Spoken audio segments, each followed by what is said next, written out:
It's got cool hats.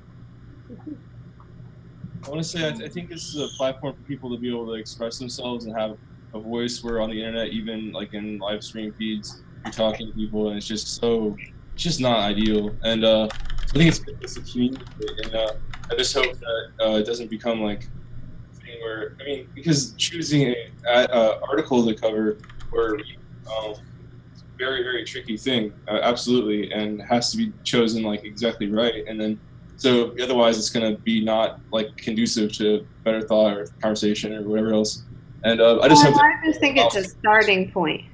Be able to share their opinions or communicate something, because I mean the word catharsis, I mean it's sort of a catharsis, and it's sort of a something to compensate and make up for the fact that Twitter and YouTube can be a convoluted and useless universe of noise and cacophony and BS and bots. So it just it also, I mean, I like the niche. I like that everybody's following Tim here.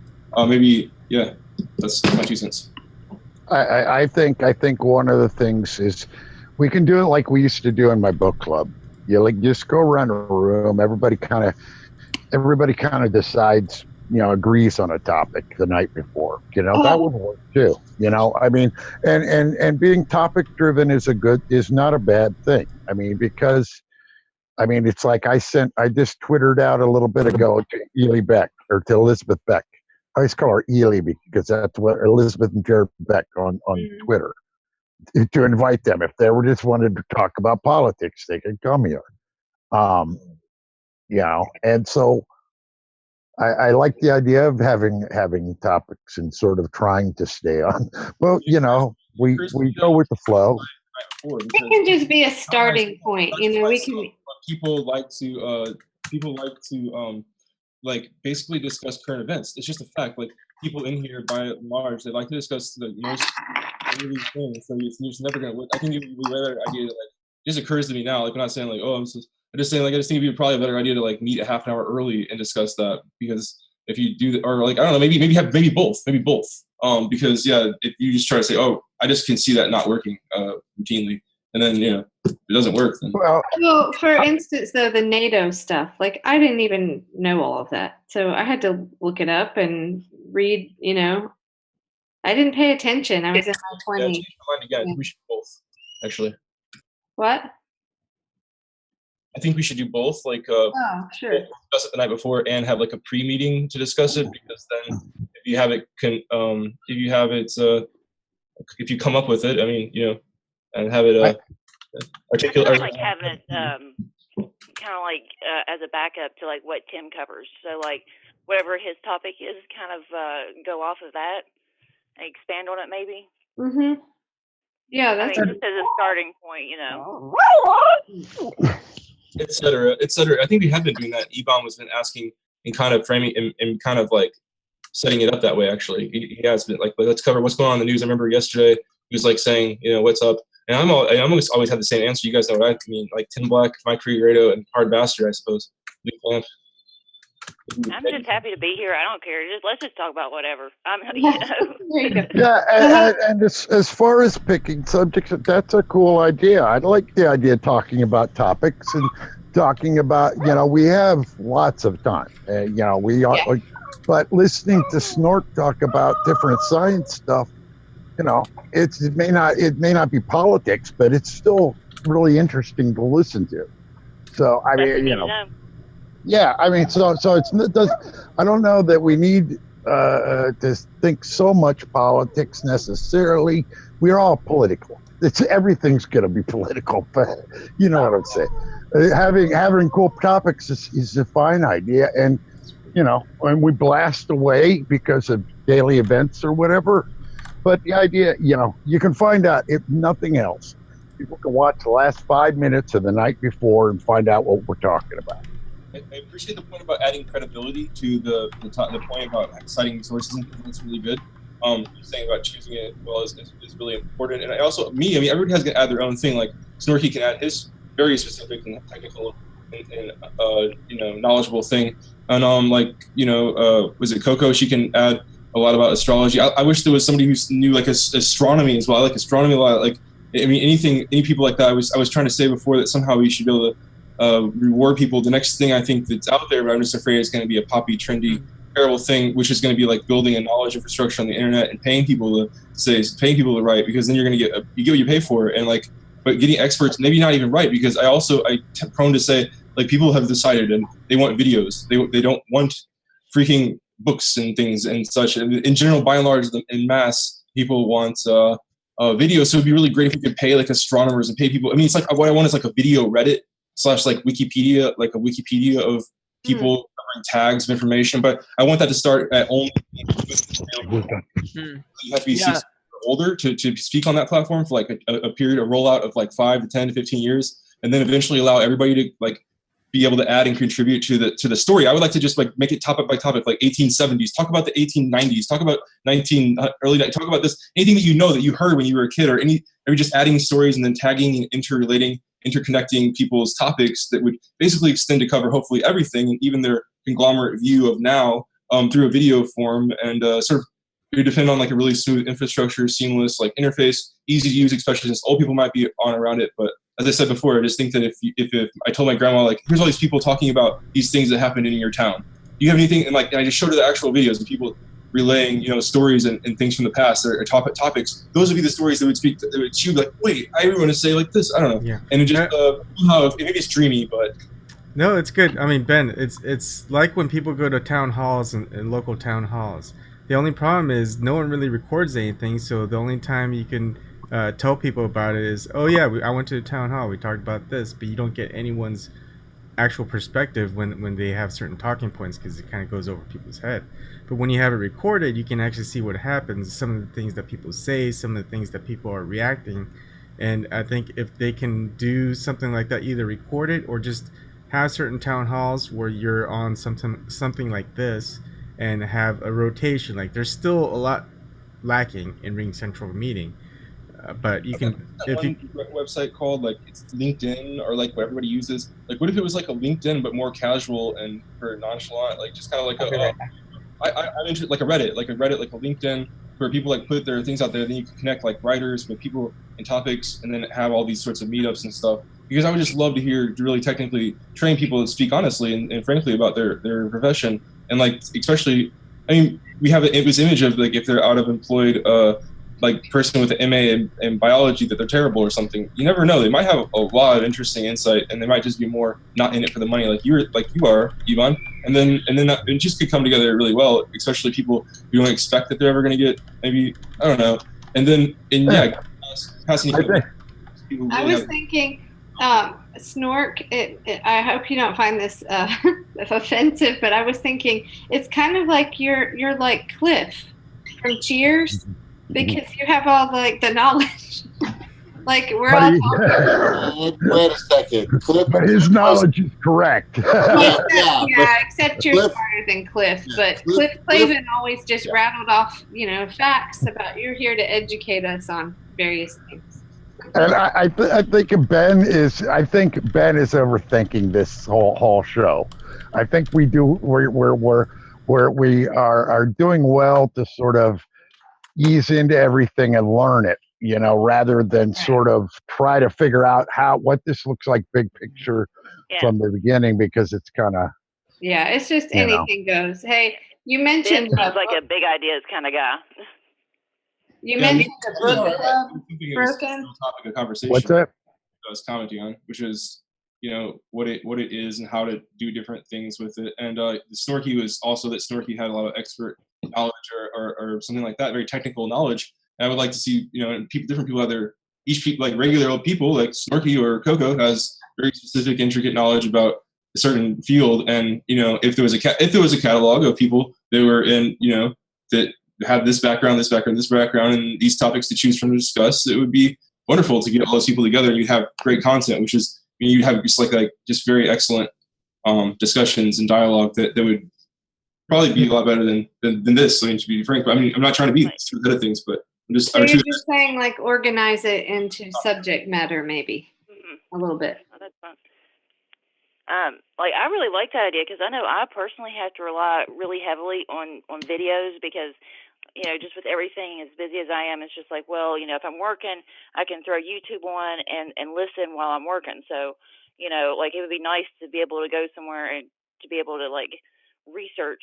Like it's so hard sometimes to find, you know, like educational stuff, you know?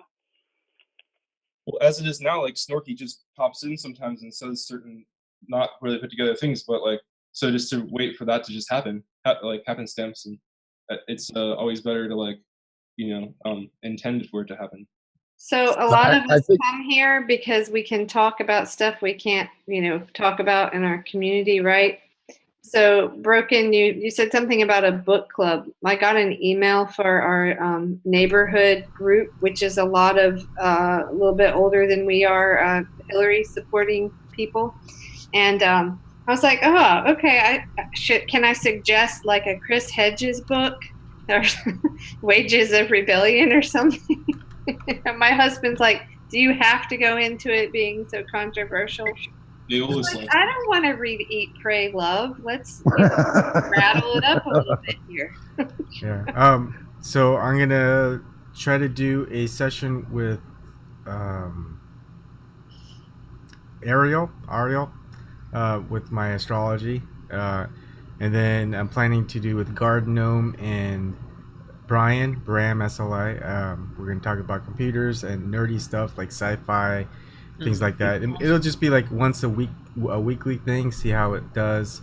It may take into some time with after hours or anything goes, but after hours anything goes still takes is like a, what 3-4 hour thing. So I think 1 hour going into it is fine. Yeah.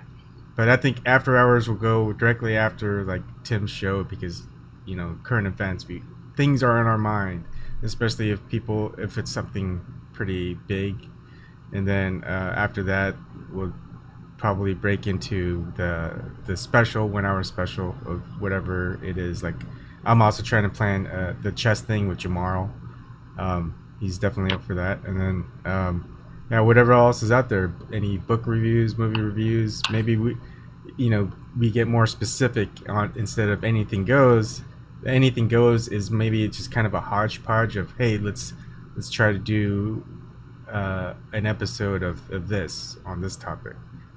So yeah, or we could even do a book. We could pick a book and say like 2 months out or something. We're going to talk about it. Give everybody lots of time because people don't have time, and I read slow. But that could happen. But I think that the way this has been going, it's sort of the anything goes, especially that free form sort of flow ends up being fun, and sort of so I like the idea of sort of a structured little bit, and then just all of us go crazy because I think we all need that too. Um, Oh, it's like a good cocktail party, I just wanted to say real quick, happy birthday, West Virginia. Michael Stapleton had a request in the chat, and I just wanted to throw that in there. So did you do your own video today or something? Oh my God, today's been absolutely insane. I go to take my son to school. Apparently he didn't have school today, so I was with him, and then I had trouble with the live stream, but I did do a couple of videos, and I put those up. Yeah, not nearly anything like I wanted to do, but I did get to do a couple topics. So West Virginia specific topics? Mm-hmm. Okay. Yeah, that's cool. One on Joe Manchin, and I just uploaded another one. It was on Don Blankenship. He's out and he's tweeting up a storm. It's insane. Well, I'd love to talk some night with Stevie about. I have to reread some books and get my head around it, but I'd love to talk with Stevie about the battle for Blair Mountain and things that happened in West Virginia from that standpoint. It's just like we all have little bits of really cool knowledge. Is what's cool.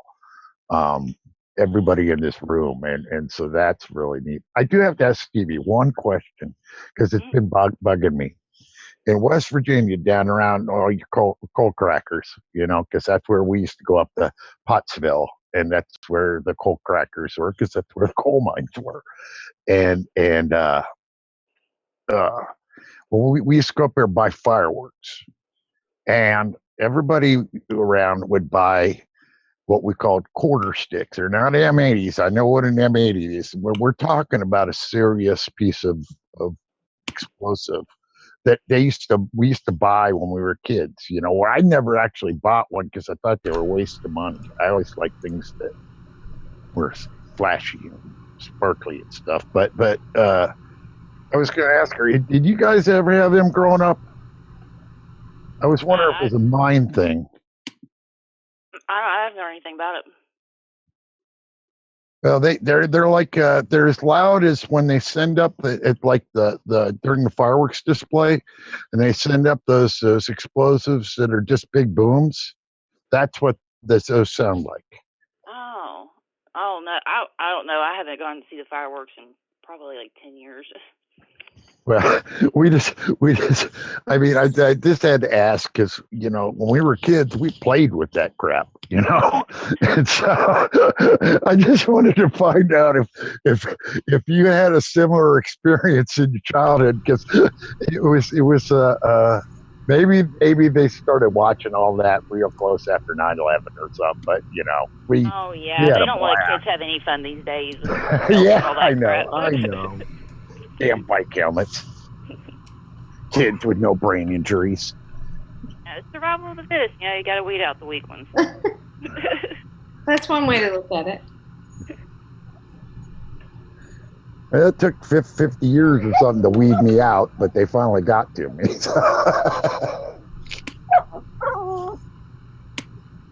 Whose dog is that whines? Is that yours, Broken Carpenter? Yeah, that's Mojo. Yeah. Let's see if we can get your head up here. Come here. All right, can you see? Come here. Come on, a little bit close. There we go. Let's look at the camera real quick. Mojo. Let's look. Great. So, I don't know, does anyone have any more to chat about? Is it Teslin Figaro? Anybody I actually met her just for a second at the People's Summit, but I only heard of the second half of their talk tonight. Anybody want to? I like her overall. I had my comments and almost criticisms earlier, I guess, but I was just thinking, you know, I really when I felt that, you know, she's like, she even said like, I'm a hustler or whatever, so I'm just like, you know, you're gonna get up to, and you know, I liked everything she said. I don't mean to be critical. I found myself being slightly critical. I'm like, okay, I shouldn't be being critical because everything she's saying, she just know what she's getting at, and I like what she's getting at. So, but I just but I just want to make sure like leaders and people who are going to have voices and are going to have, you know, attention or political just from the get go, that you just be like, you know, hey, what are the things that you're not going to back down on policy wise, and you know, like tell me that, like lay that out, and because I know there's a lot of people that want to be like Obama and be like Bernie and get everybody's all level support. So I'm tired of it repeating like Gardner was something like Gardner was saying, just like waking up and starting and you know, to like have some sort of game plan. I'm back. I'd like to hear from Snork. Wait, before you go, Snork, I wanted to say something about Tesla or Regan. I don't even know her name. I can't even say her name. But I caught the tail end of their conversation tonight. And what you were saying earlier, Kelly, is that there are conservative blacks. I think they're Presbyterian or Episcopal. I don't know, but they're not big on homosexual LGBT. She said, you know, white people aren't going to like black people, and black people aren't going to like white people. And I just think that that's kind of, in my opinion, to state that, to make that, well, it's factual, but at the same time, it's factual, but you don't want to say that it can't be broken. I think I just think that at a certain point, we've all got to find a way to get rid of the color and just be gray. You know, I mean, unless you're colorblind, then you know somebody's black or white. But you see what I'm saying? I see that in the South, there's a lot of conservative blacks that really don't like LGBT. They really don't like white They people. really hate, from what my understanding, they really hate the comparison of like their rights, being compared to LGBTQ rights. So yeah, I have heard that in the South. Yeah, they don't want to be in that demographic at all. They don't like that at all. And there's a lot of, it's the South, in my opinion, is.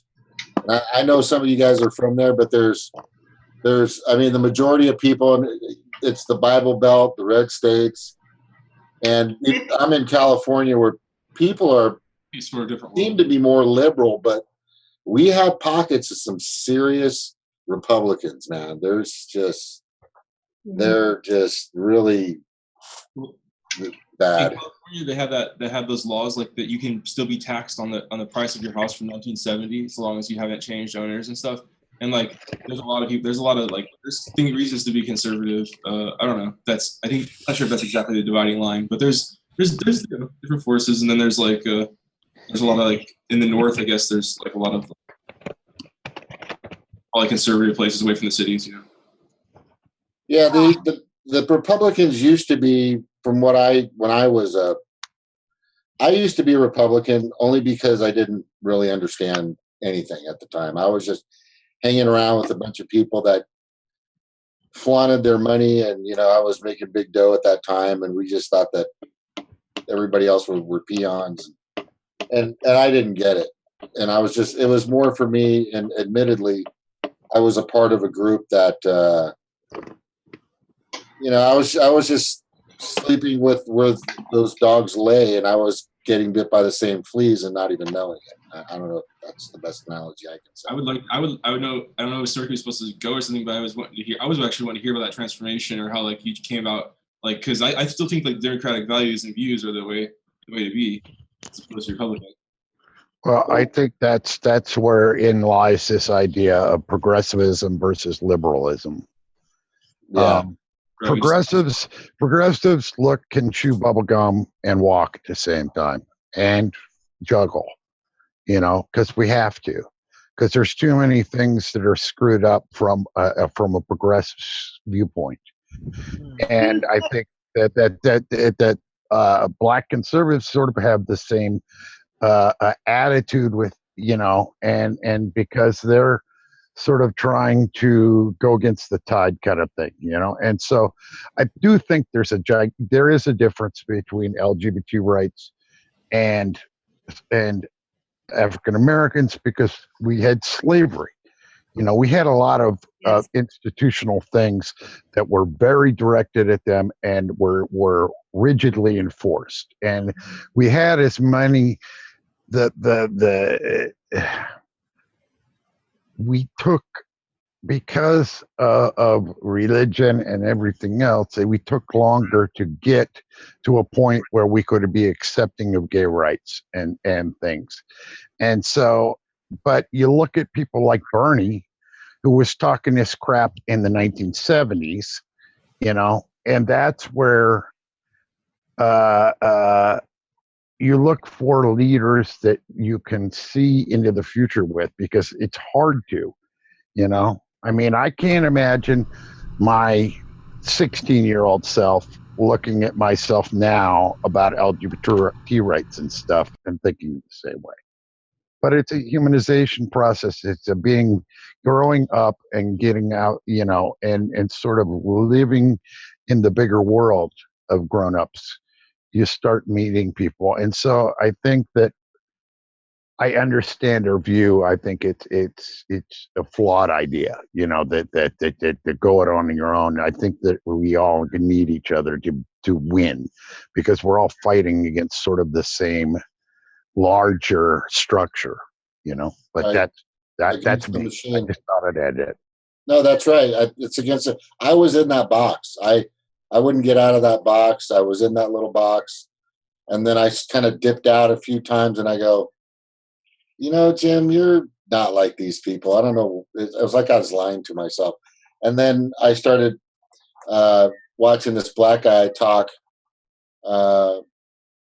Obama, and then he started moving me in that direction, probably more so than anybody. For one, I dated a girl that went to the same high school we did, which was right, Hawaii. Okay. at Punahou, which she was gorgeous. Anyway, and so things, my migration moved over pretty swiftly. It didn't take long. And then once I really started to see what was really happening, and then, like I said, and we've all talked about this, I started doing my own research. I started doing my own due diligence. I wasn't watching Fox anymore. I was watching MSNBC. I was watching CNN. And then I started watching independent media. And then I started listening to Facebook. And then I started doing my own research. And the next thing you know, I'm here, and I see, and the world has dramatically opened up. So when I talk to people that are Democrats or are Republicans, What was it about? I've said I've been there, man. I was there. It's I guess you make good points like Bernie. But, You make good points that were inspiring like so Bernie. does everyone? We may have discussed this before. I don't remember, but is everyone? Where do you? Thank you for that. Where does everyone? I'm the only person here that's not on the camera occasionally, so I thought I would just be like. It's much better. oh, way to go, Ben.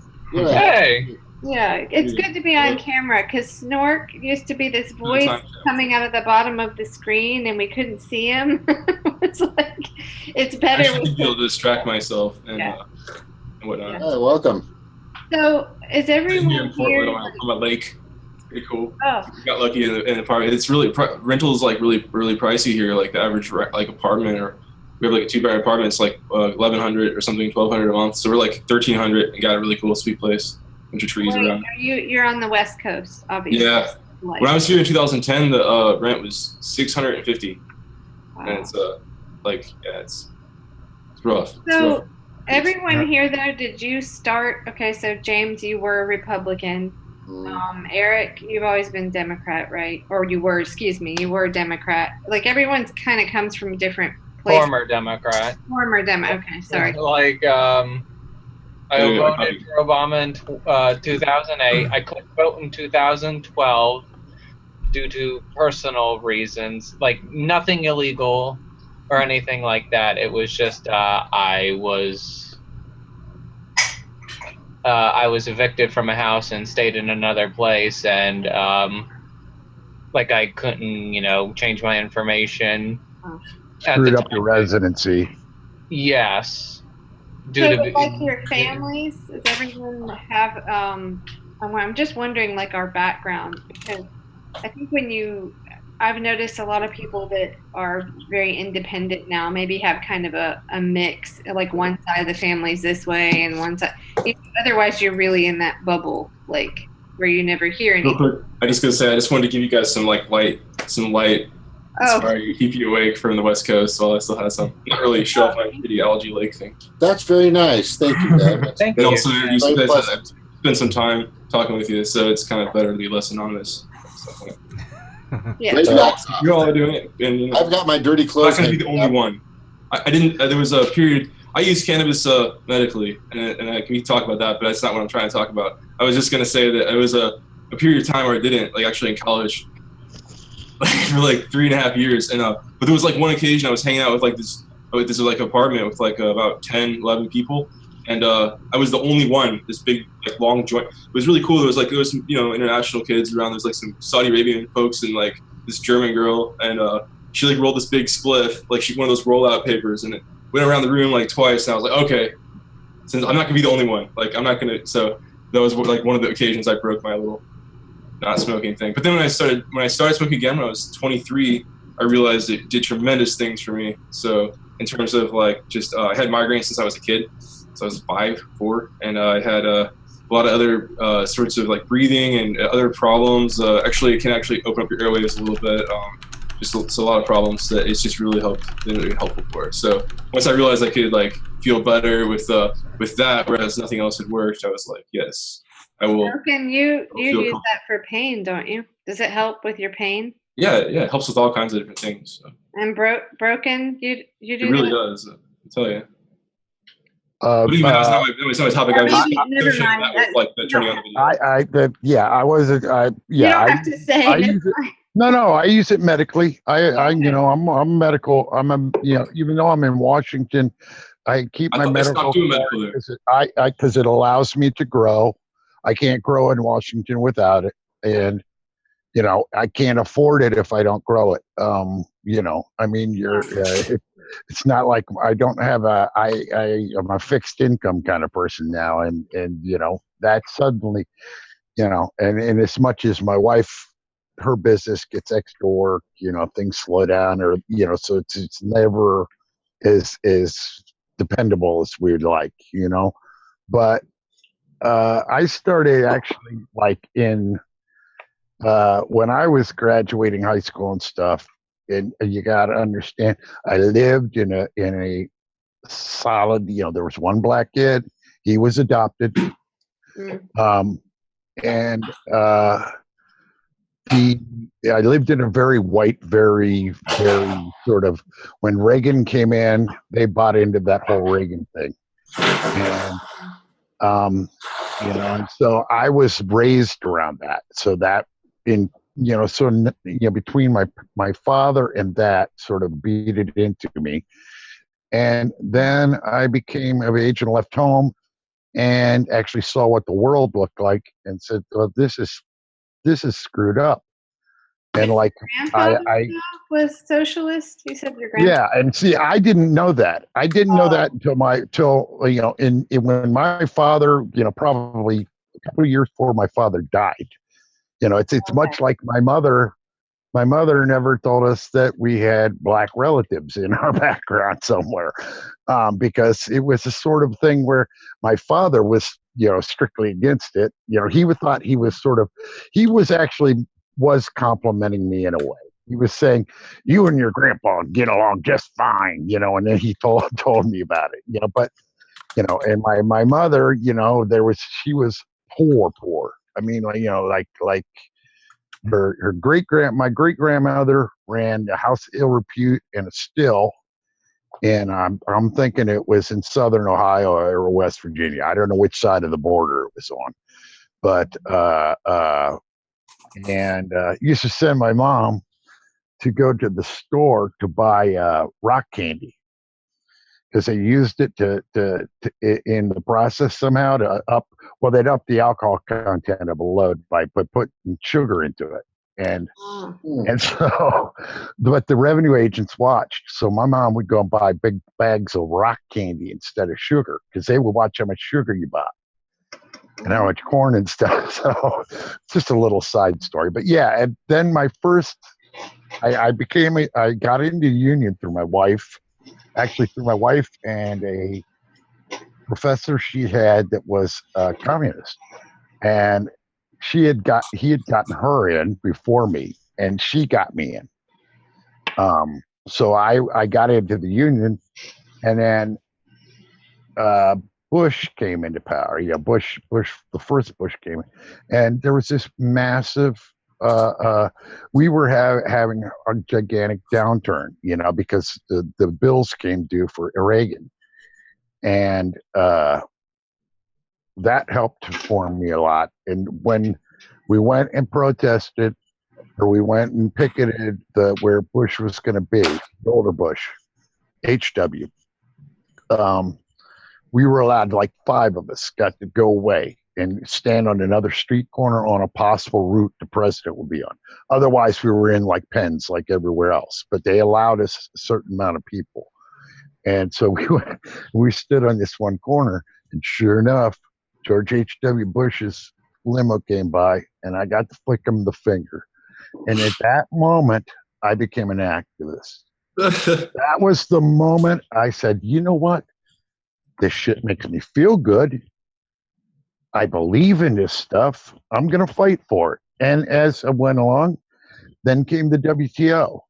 And by going there, I got more of an idea of how unions and environmentalists, activists from all over the world got together during the WTO in Seattle and talked about what the WTO was. And in their own little, from their perspectives. And we all came together and did that, and we shut it down for a day. And so it's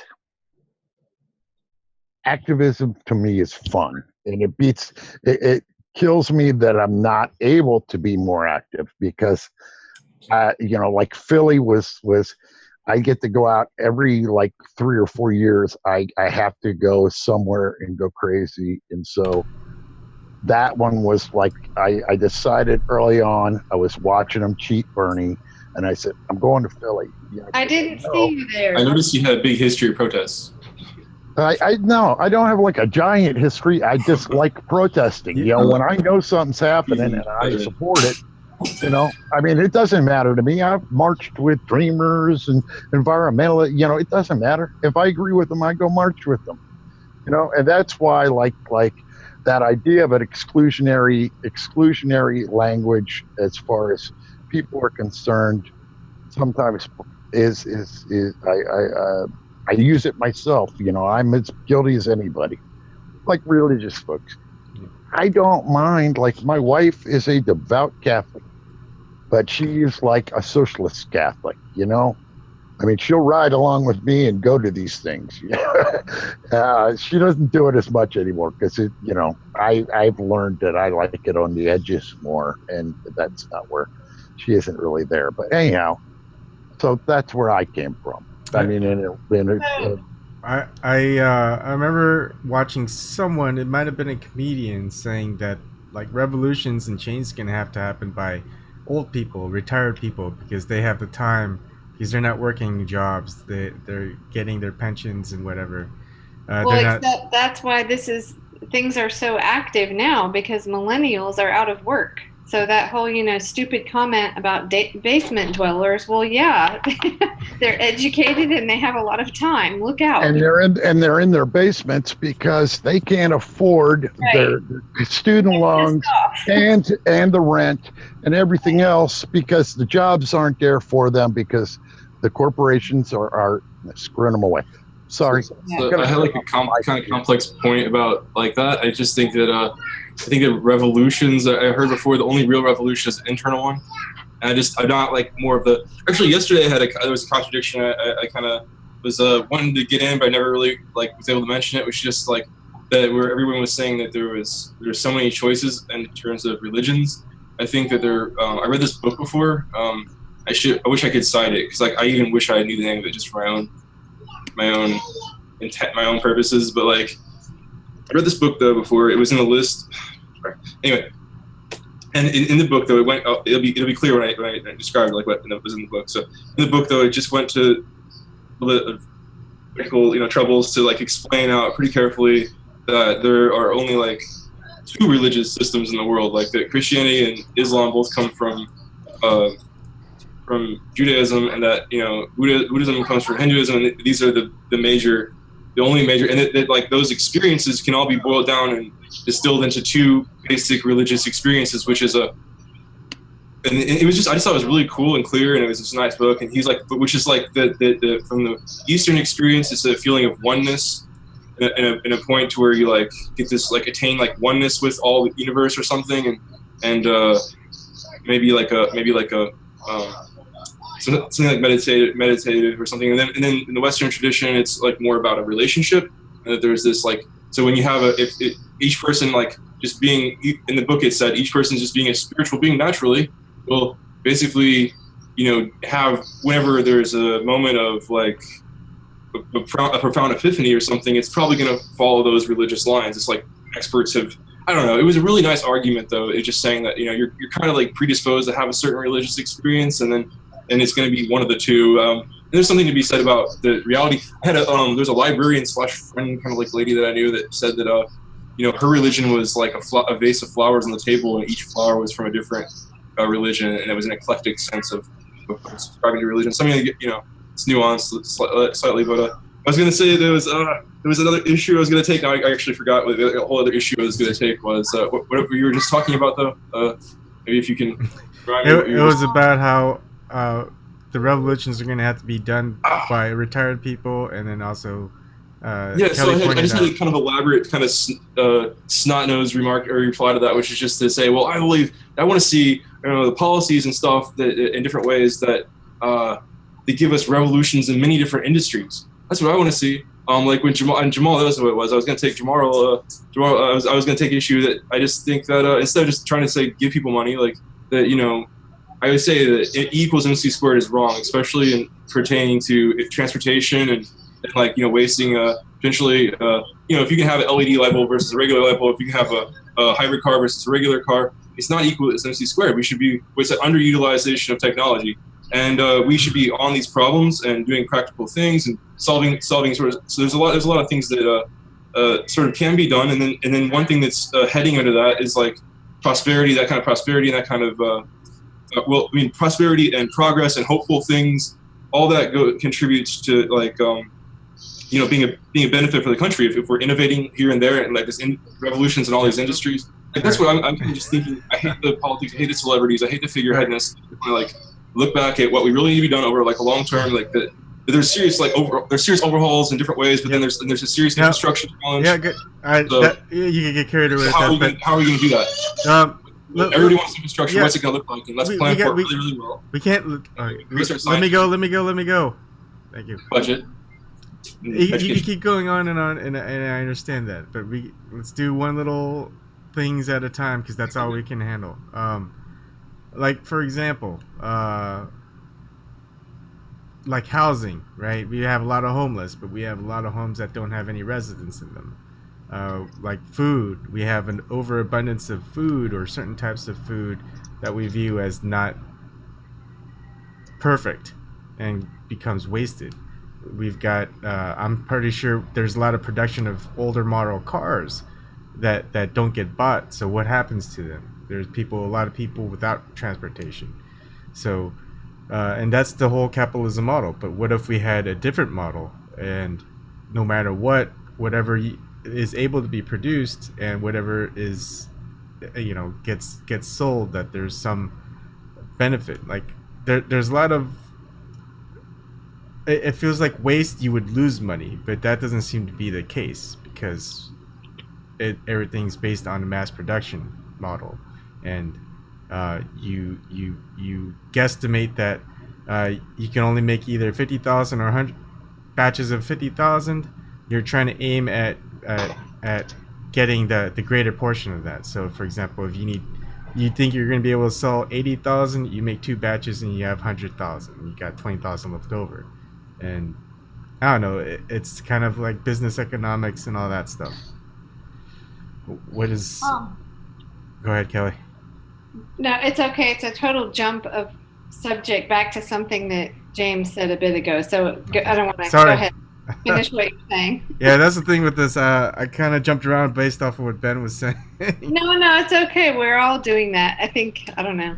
But I've always leaned liberal, but and libertarian-ish. That's why I say I'm so far to the left that I might be right, very far to the right. But I've always been independent. I've never really registered as a party. Mm-hmm. And who hasn't gone yet? Snorts Me too. Or Stevie? No party affiliation right here. Yeah, I never had party affiliation until I had to vote for Bernie in the primary, and then I switched it back. Yeah. I just didn't, I don't know. Well, we have same day, so I can switch. I'm still registered as a Dem because I see, there's it's just a hassle for me. I'm not going to go vote.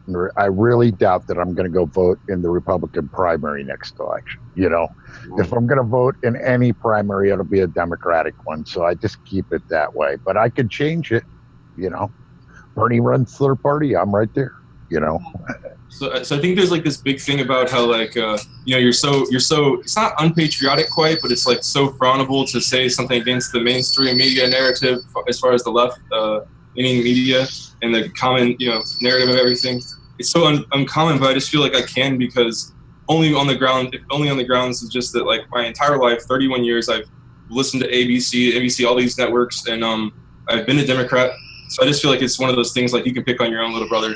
Like, I'm from Missouri, I'll pick on people from Missouri, or but like when other people do. So I think it strengthens it. I think it says a really big thing that all these media places, all these people were all like unable to really be critically and dynamic and cast any negative light on Hillary whatsoever, like Bill Maher and even the people like this veteran and seasoned as him. So what else are we supposed to do? Just like we're really 2017, this is the time when we go to sleep and become just like in the 1950s, like where you're supposed to just be like, oh yeah, I love my government, everything is peachy, and like this whole like what do they want out of us? It's an information age, and there's all these dynamic opinions, and they want to force everybody into certain molds. I think. I feel like one thing we do is we speak of revolution, and even Bernie is speaking of a revolution from a viewpoint of within a democratic system, changing the system. And so I always look at it as like the revolution, like Cascadia happening, or whatever. These things happen when things fail enough, and so it's always going to be an issue of, are we going to go through the pain to get to the change? And I think we've gone through a bunch of pain now, and we're ready for change. We just we have to get ourselves, we have to organize enough to beat the system. So that brings me to something I'd like. Can I just say something about that? I have been offered the position of the state lead of the Draft Bernie movement. Yeah. So, but I talked to the guy today that's doing it now, and he's going to take some kind of national position, but he'll still be right here. He's in Durham, but it was really awesome because I actually got to meet Nick Brana and his dad and talk to them. So, I mean, I really believe in what they're doing. But one of the things I said to the guy today, Daniel, I was like, there's a whole lot of anger at Bernie. There are a lot of people that, that did decide to vote Trump, and they're not happy with what Bernie is doing now. Now, I mean, I have a lot of thoughts on that, but so I told him, I said, I worry a little bit about, if it was just called a People's Party, I think we could get further, because, I mean, I don't know, maybe Stevie can speak more to this, but I mean, I know like in Western North Carolina, where there's a lot of poverty and a lot of people that were for Bernie and then went for Trump because they said, screw this establishment stuff. So how are those people, how would they, I almost worry that having Bernie's name attached to it, that there's a lot of anger there. Like, I'm wondering if they would come back. Angry that he's not running. So if he ran, that would solve most of the anger. Maybe, but I mean, like I had a hard time listening to him. No, anyway, go ahead, Stevie. I want to know what you think about that. I was actually going to respond to most of the people here. They don't really. The ones that I've talked to, they're not really. They just know that Hillary got the nomination. Like they don't know like a lot of the specifics. They just know that Bernie didn't get it, and so like there's not a whole lot, at least in my area, there's not a whole lot of anger towards them. They're just dealing with the cards that was dealt to them, and just voted Trump because of that. But there are a few that are pretty pissed off. Mm-hmm. I just want to say, like, there's I'm also, I'll hear you if, or, like, how do you say that? Oblige, or anyway, I don't know, and listen to you to say something about a revolution of ideas or ideology or some kind of like thing, some kind of major thing. But I just wonder what principles it's based on. Even like today, when those two were talking, Tim mentioned peace. She mentioned like, police brutality, prisons, and marijuana, which is, I like that. But then other than that, we really have to have like a couple more things on there. Make sure we like stand for those things. Like it's basically Bernie covered, I think, almost all the bases, all the points. But it's easy to forget, some of them, and it's easy to like forget to be, hold people accountable to, I don't know, at least the ones that you yourself, value. And I don't know, there's something to be said also for not like writing people off or ruling them off just because there's one thing that you disagree on, like they've already been saying. I think Tim said that or something.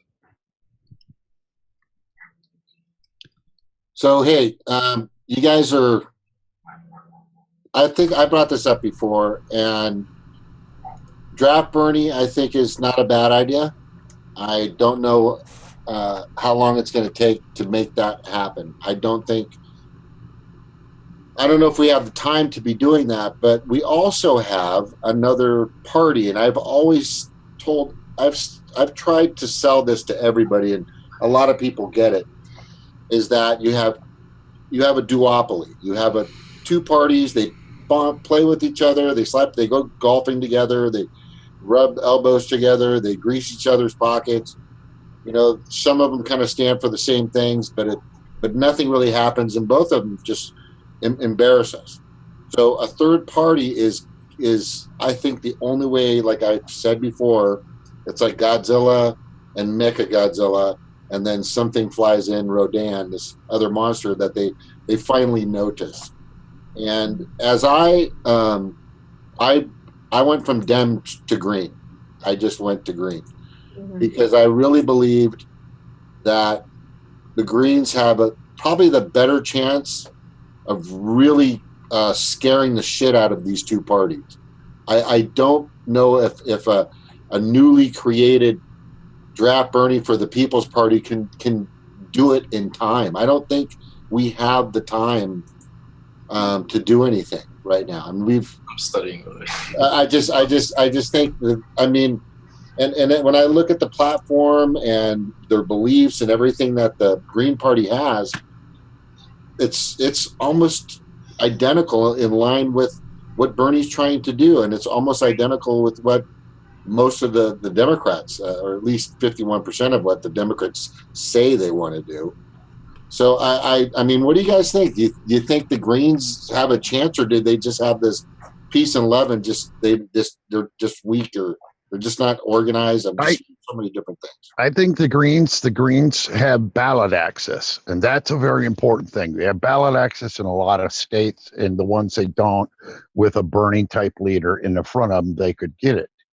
But I think if you look at another long game idea, just merely to bounce this out there, if the draft Bernie movement goes on and Bernie goes ahead and he after 2018 decides to buy into that, it's going to force the Democratic Party to run someone like a Tulsi Gabbard to get people back into the party. So either way, I look at it as okay strategy. I look at this as all inside, outside. You pick your lane and you go for it. And I'm still picking my lane, other than just sort of, looking for street activism to become involved in. As far as that's like Kelly saying, hell, draft Bernie sounds as good as anything. I mean, draft Bernie, let's put it this way. I'm not crazy about his foreign policy. If we force the Dems to put in a Tulsi Gabbard, we'd have both. Right. So I sort of just wanted to point that. Yeah, I mean, I think there will be a converging, whether it's official or not, when with the Green Party and Draft Bernie, coming together, because they would pretty much be similar. But to your question, James, I do think, and it's funny, this was one of the first, I think maybe my first call into Tim's show during the primary. Victor Tiffany was on. And I said something about this. I said, look, that time I was in Asheville, and I said, there's plenty of support here in the city limits, in the hippie area of Asheville. But you go out in the outskirts, and the Green Party to them is Prius driving. I mean, there's this the kind of negative connotation. I hate to say that. Oh, those are those tofu eating. I mean, there are all these labels that get. Oh yeah, I've heard of. And so how do you win those people that liked Bernie? I think I used this example before, but I was like, I don't know, 60-year-old, whatever, white farmer in Indiana that wanted Bernie. And he said, screw Hillary, I'm voting Trump. Are you going to get that guy to vote Green Party? I don't know. So the ideal thing would be to have the Green Party and the Draft Bernie for People's Party merge. That would be a monster that nothing. The unideal thing about being a third party or whatever is that it definitely takes away from Clinton, or definitely takes away from whoever it is in 2020. But I think a lot of this is just yet to be seen. It's going to play out over the next few years. it's hard to remember sometimes. Like when we have this next person in 2020, if we have a third party, it'll detract from it. It's not an invalid rationale. It's not it makes perfect sense that the whole rationale. If you go to a third party, if you don't stay with the Democratic Party, then the Republican will win. It will divide the vote. I mean, that's just basic principle, fundamental thing. Well, no. Well, I have to disagree there, and this is why. Because of the U.S. voting population, 45% voted, and I would say about 43% of those are 42 out of the 45% of the people that voted for Democrat or Republican. The other 3% voted for Libertarian, voted for Green Party, or didn't vote at all, or voted for one of the other third parties.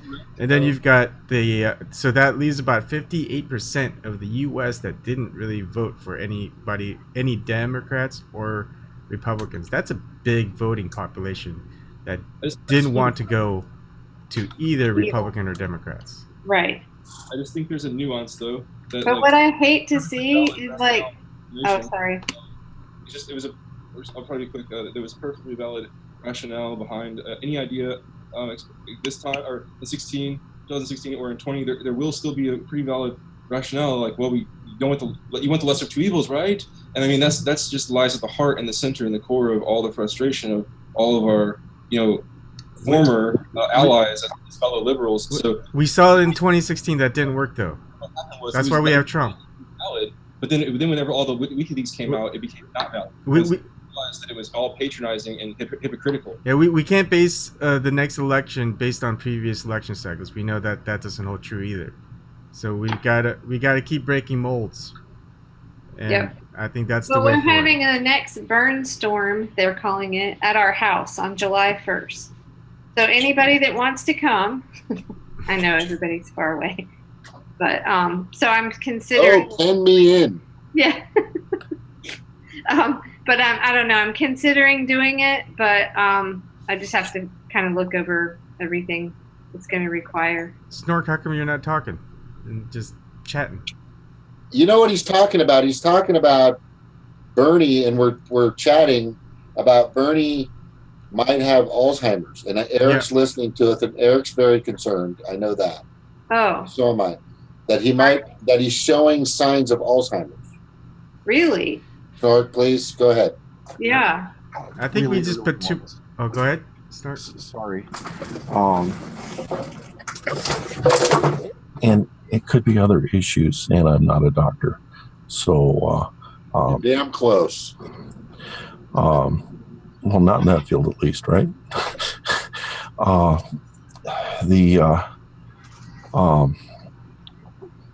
taking care of my father now. I have to go to a monthly class on Alzheimer's, and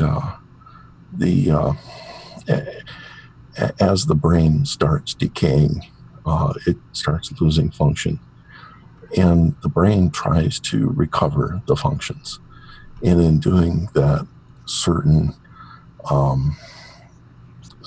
reflexes can be noticed, and the decay in the brain tends to follow the decay in the body. So the posture change of the head, the angle between the back and the head is a really big tell. But the worst one is when the tongue starts searching around when the person is idle. And that means that the body doesn't recognize its mouth. And just like as a child when it's first getting its teeth, every time there's a change in the mouth, your tongue kind of feels around and looks for the change. Well, later in life, that means something's changed. And if your teeth are still there and everything, even still got your old dentures, but if the tongue starts searching around trying to recognize what its surroundings are, that's an indicator of severe brain damage or an extreme change in the mouth. That's interesting. Okay, so where are we seeing this? That's my question. Is this in a video or? There was a few times I saw it, but he's not doing it constantly. So it's not something that happens consistently. It's just he'll get like a little session of it. It was something I would watch for over the next year or so. But I think that's good. He might go back and start touting all his previous non-DNC supporting narratives. 3 years is a long time for someone that age. Yeah, that's true. I thought I used to hang out with some Hillary person, something like that. Well, if this were mainstream news now, so you'd be on a panel diagnosing him right now. Again, like there are so many things that I could be mistaking it for. I am not a physician. Right? No, I understand. I'm making. But what are your thoughts about Hillary's episodes? Yeah, I think they're serious, but I don't have firsthand information. I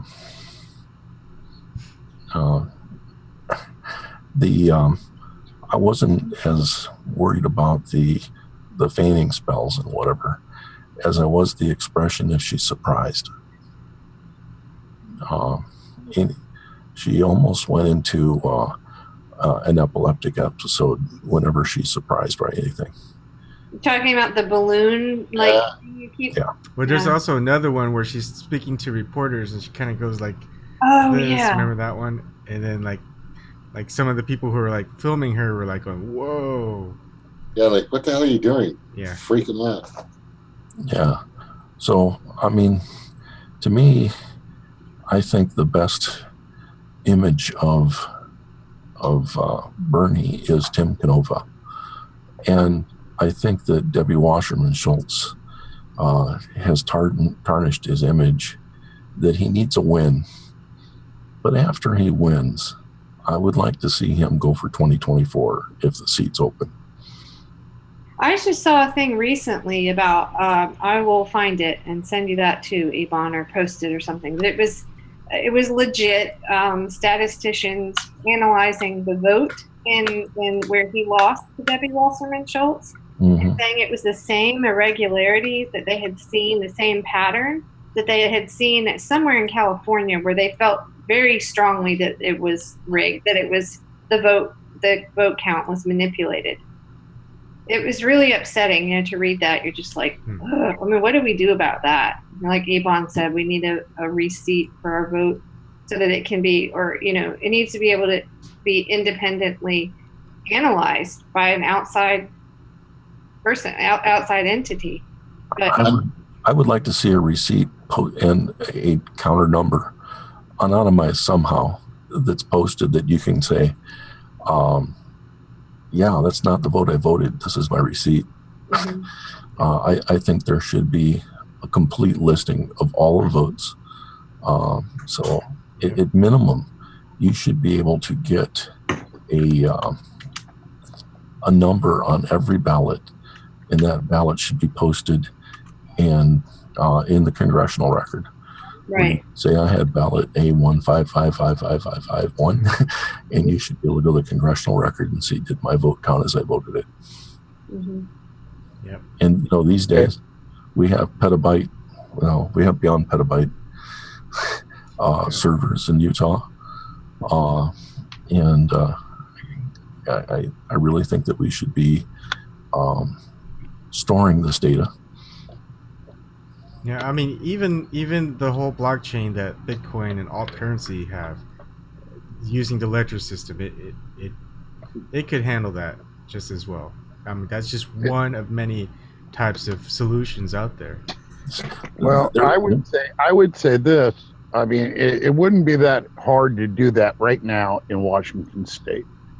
When we get our mail-in ballots, it comes with, you rip off a tab so that you can check your vote, and they do the optical scan so you could be able to check your ballot and make sure it went through the right way.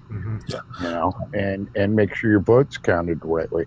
But you can't be sure beyond a hand count and then being able to physically hold your ballot that they counted. You know what I mean? YouTube has a Des Moines precinct caucus vote up where you can watch it. And they made the Bernie people count, and they told the Bernie people they can go home and we're counting. As soon as they left, they made another count, and they made them physically count the Bernie people that were still there, but did not count the Hillary people. They said, well, the Hillary people all stayed. The number's correct. They didn't look at all. They didn't count them. The Bernie people complained, and the Hillary people were in charge, and they said, we're going with the Hillary number. Yeah.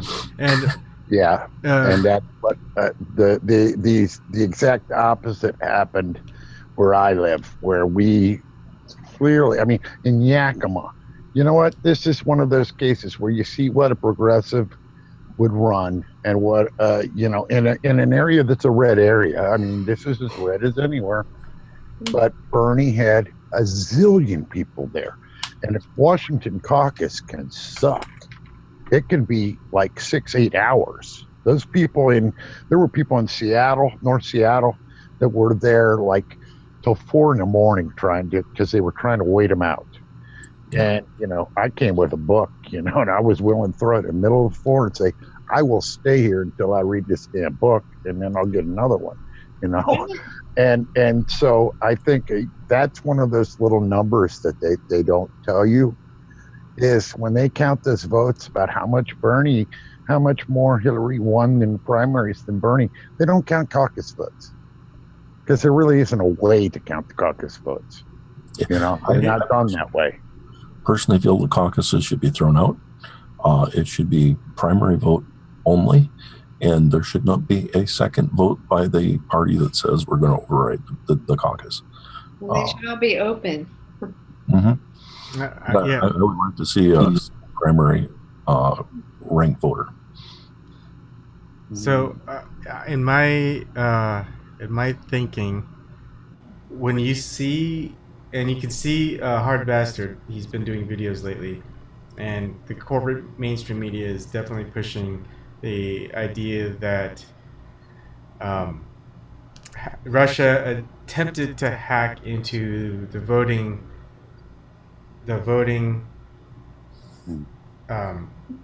machines, but there's no proof and there's no evidence. And not only that, if they did, it would be easy to see it.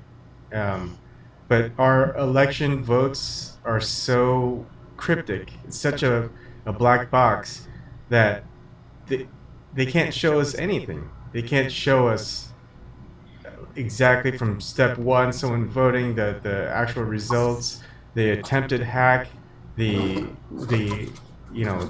that changed anything from the attention of the hack, and what kind of hack it is, and how many times it was attempted, what day and time it was attempted. All that stuff you can find out through reviewing systems, but everything is just, this is this report, and it's just someone from inside the election office or just CrowdStrike. Yeah, it's dumb in my opinion. Do you guys think this will ever? What's your belief? Like, if this will ever collapse, this narrative? Do you think it will ever, the truth come out? Well, I'm doing something about it. I'm actually I'm not physically doing something. I'm doing it with my fingers and my brain. I'm posting everything I can on Kim.com, on his Facebook and on his Twitter, calling him out, saying, are you still milking this? How long are you going to let this go? I'm just calling him out, saying, you're the guy that said you had the proof. Because once this proof comes from somewhere that Seth is a part of, was the wiki leak, then it's over. I think that's gonna. I think that'll clearly help Jared Beck and Elizabeth, and I really believe that it'll just crush the entire system. I mean, you're a former Republican. Do you still have a lot of Republican friends that they believe that also? Do they? Think there's. I one of my best friends. I've known him since I was 10. He's still a Republican, and we hang out and drink beers, and we are so in tune.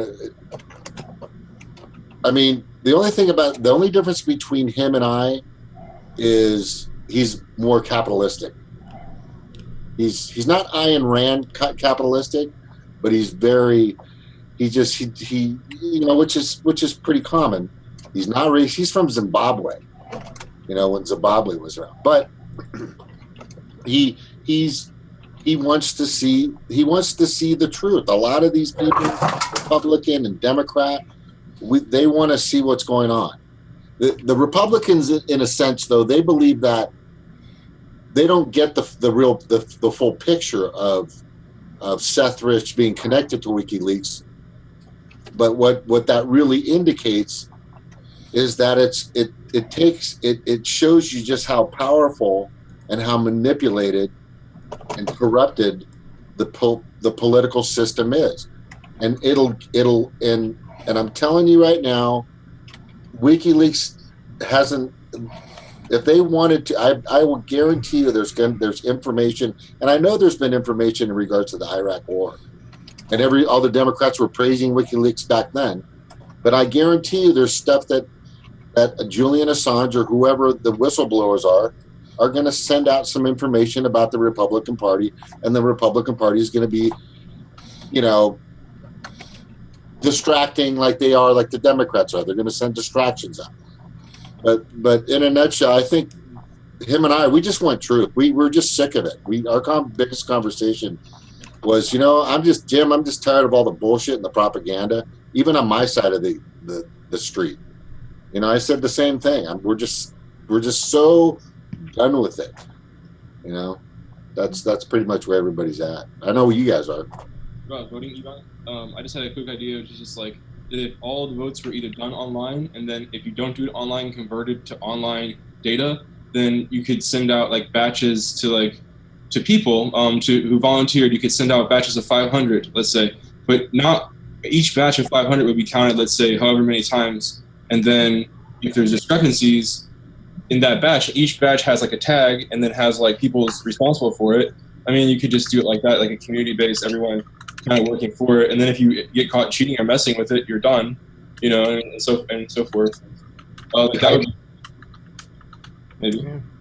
I don't want to sound like a Luddite, but paper ballots, hand counting. Canada does it. Everybody can do it. It's not that freaking hard. And then we can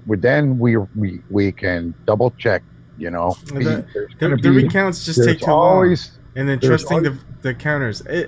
Technology is here that can do everything, totally, almost foolproof. The only mistakes are the people who write the code. Well, that's the key. There is that doing things online sounds easy, sounds like it should work. Do you trust going onto an online bank? Do you trust your money in an online bank? I watched a security guy talking about a security guy from that did security for Visa and MasterCard and that kind of stuff, talking about this. And he said, the acceptable rates are like, I don't know, 2% or something, 4% fraud, or it's real. It's enough to throw an election.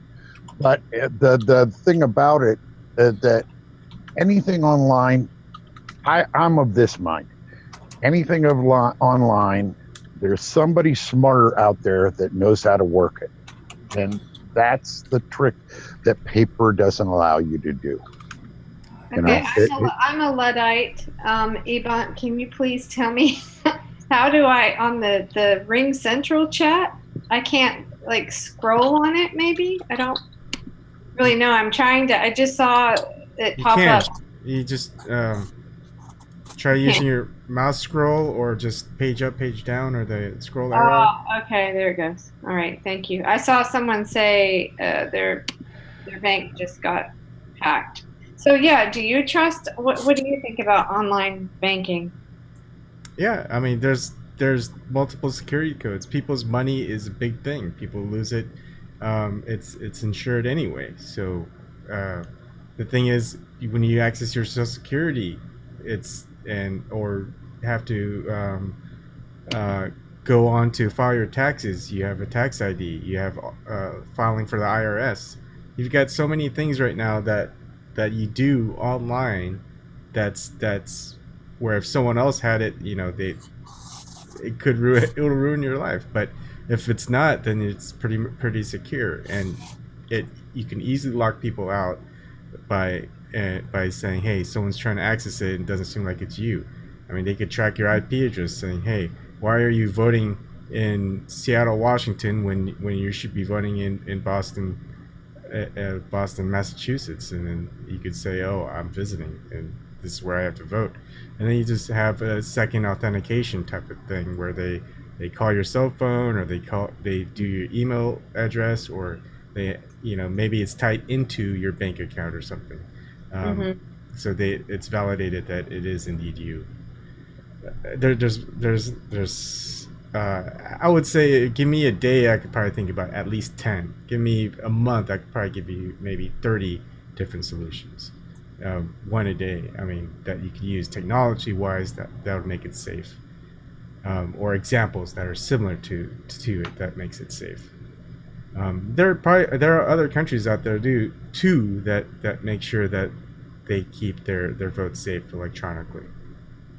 But we use outdated hardware and software for our voting, and we let these private entities store that data, the voting data, and no one outside has access to it. You'd have to be within the government system to vet that information. You won't know because you just get data. Everything within that data of when it gets through, it's hard to find a paper trail that's audited correctly. I mean, you've got so you got pretty basic steps. You got the first step, which is someone goes in. It's they ask you what's your address, and they give you the proper ballot form. So that's one. You fill out the ballot form and you turn it in, and it's usually into a machine, and it checks that. So basically, that's you. The first step is getting from that one point into the machine that'll collect the data. Two, you've got the data that's collected. Now, where does that data go in order for it to be counted, right? So you've got the point from A to B, which is the person voting. You got point from B to C is the data that's stored in a particular system, and then it's going to get counted. And then you got from C to D, you got where it's counted and where it shows up in the results. So the problem we have is we don't see from B to C and C to D, right? All we've got is, and that's why we have exit polls. Is when they ask you, so you want to tell us who you voted for, and you tell them who you voted for, and they could tally it off, and they get a sense of whether the actual exit poll and the actual end result matches up. There's that level. It didn't. Yeah. But we like I said, we use that system. We mark paper ballots. They do the scanning machine to count them. I mean, the scanning part is still you can do. See, it's here's still the technology. thing. The scanning part is still technology. Anything that goes into one of these things, I don't trust it, and neither will other people. I mean, we don't trust it because we've seen things hacked too often, and the election is too important to allow to not have actual. No, that's why there's an auditing system where you can actually see the transparency between A to B to B to C, C to D. That's why there's an audit system that there's a ledger. If you're saying that but the thing is, a hack can make you believe. No, when there's an audit trail, even if they hack it, you still have the receipt. That receipt is what's supposed to be the C to D, the end result. And if that result isn't seen, then you know that was hacked and that wasn't the actual result. So you return that result. This is your receipt. I've got my receipt of my vote. You have it wrong. Either it was hacked or it was turned purposely to be wrong. And you have it there, and it fixes that end result. That's all it is. But you're saying that the machine that counts that ballot, that puts it into the system, that this visual thing I have, now what you're saying is instead of having a pile of ballots somewhere in an election office that we can go hand count. You're thinking what's currently used. We have to go. You're thinking what's currently used, from house to house. Right now, do you have a receipt of your vote that you put in your ballot, that you voted? Yes. Do you have a receipt? Yes. Where's that receipt? I didn't get a receipt. Yes, on the top of my ballot, there is a form that says "rip off," and it has a number on it. Okay, where can you go to access that and see it online? You can go to the county office and look for your ballot. And then how can you verify that result? See, here's what the problem is. You're trying to verify you're decentralizing to some extent a recount, because I don't trust the machine to recount it, or for people to go through and know for sure things didn't get changed. But he's without saying having I have a question. But if it's my paper, if I'm holding on to the piece of paper, like I printed off my receipt, I have the receipt. And it doesn't do me a bit of good if they're doing a recount in Yakima that I'm holding the receipt. Well, that receipt is stored in data somewhere if you can access it. But I don't understand why the system I'm talking doesn't just go right with you. I'm saying that to properly audit these machines that you're talking about, you have to have a paper trail. You can't audit something that's in zeros and ones. Yes, you can. No, you can't. Yes, you can. Because who's running the election? The people. No, the people don't run the elections. No, anyone who does anything online. Look, who's in control right now of you getting online Ring Central meeting? Who's in control? Right. But what I'm saying is, can you get in? I'm trying to say that the acceptable amount of fraud to a private business. No, wait a second. Yes, there is. In credit cards, there is an acceptable number that they have for how much fraud they accept. And when that fraud happens, you know that fraud occurred. We don't know that fraud occurred in the voting system. Actually, in a voting system, I wouldn't know, because I would put it in there, and people somewhere else would be counting. They wouldn't be. Exactly. That's what I'm saying. But when you're recounting a machine without a paper trail, no matter how a receipt is a paper trail, electronic trail, any type of trail that matches A to B to C to D. Yeah, I think every case. Here, let me put it this way, Ebon. Let me put it this way. If the NSA wanted to pick the president, do you think they could do it without us being able to tell? And do you trust our whole political system to ride on the idea that at any time the NSA could hack into our system? Well, that's why there's audit trails. But if you do an audit trail, this is the thing. You speak of this like it's concrete, and I'm telling you that credit card companies accept amount of fraud. That fraud is too large for an election. But that's credit card companies, and you still get the fraud. Here's the thing, Broken Company. There's a myriad of different possibilities to make sure that you can get this correct. That doesn't have to be the one way. And you're citing one example where it's bad, where hacking does happen, where credit cards get stolen, all this stuff. But then here's I think one thing that I was trying to agree with Snork on earlier was that his system and your system are not. You could still go online and look up your ballot. I'm just saying you have to have an actual concrete paper trail of some sort. Otherwise, nobody's going to trust that system. Well, I won't. There's a paper trail, there's a paper receipt, you have electronic receipt. That's the whole point. And the point that you can look up to the system and you have this paper trail and you can see it, that you log on and you see that was your vote. But the thing is, you don't know if even that vote that's on there is actually the end result of the vote that was that actually occurred. As a fellow Luddite, can I step in here a second? I think I understand what he's saying is, like, for some of us that don't think, that aren't like you guys, that like you, Ebon, that understand all this. It's very it's not concrete. It's like you want to have it in your hand. It's not concrete here. It's not concrete here. Right. Well, that's what I'm saying, but it's a misunderstanding. So I think Ebon's saying, like, there will be so many different checkpoints where you could see. And what I'm saying is, if my system and Ebon's works together, that you could see your ballot when they counted it you could check and see, because it would visually scan it, give you a list of it. You could go to the website and check your ballot. Well, maybe it But could be like I want, now when you I go want somewhere, there. you wanna I read- don't want to depend on computers. That's the thing. You're younger, and I am, and there's no way in fuck I'm trusting computers when I But you're know. trusting it now. But yes, but nobody's stealing my vote right now. They Okay? don't need So, to. but- And like I say, All you're right, keeping let's assuming- snark. Let's Wait, let sorry. snark go. you Snark. make the but wait, Snark, you make wait, the wait. assumption. You make the assumption that it's hack proof, and I don't believe in that.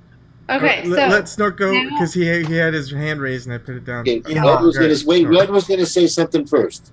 Right, Red. Sorry, the ladies first. No. Oh, sorry. Snark, Okay, sorry. and then sorry. Kelly can go. Okay, go back to human nature. We address the human nature, Sorry, the Red. human activity, and whether it's electronic or physical, then you have an answer. Let's take it back a step and let's not look at the technology being used, because I do believe an electronic method is possible. And what has to happen though is we have to avoid what happened in Wisconsin during the Ryan, where every time in the last few elections, whenever the important person wins an election, it's because of somebody that's counting the votes, has complete control of the votes, and she's the sole point, or he's the sole point of identifying those votes, whether it be the Harris in Florida or the case of the Ryan recount, and others. What we have to do is multiple paths where the checksums, the values have to add up when it gets to the other route. So we cannot have one person solely be able to pull up an access database on their computer and say, well, I had to change a few, but this is the real number. That can't happen. So when we currently have is the chips are pulled out of the voting machines. They're put into a PC and they're uploaded to a place. And I'm saying that we have to address the human nature and say, okay, one person can't do that. You got to have like 3 people or more, maybe, watch the possession and movement of that card, so somebody can't put it in another PC, change the numbers and whatever.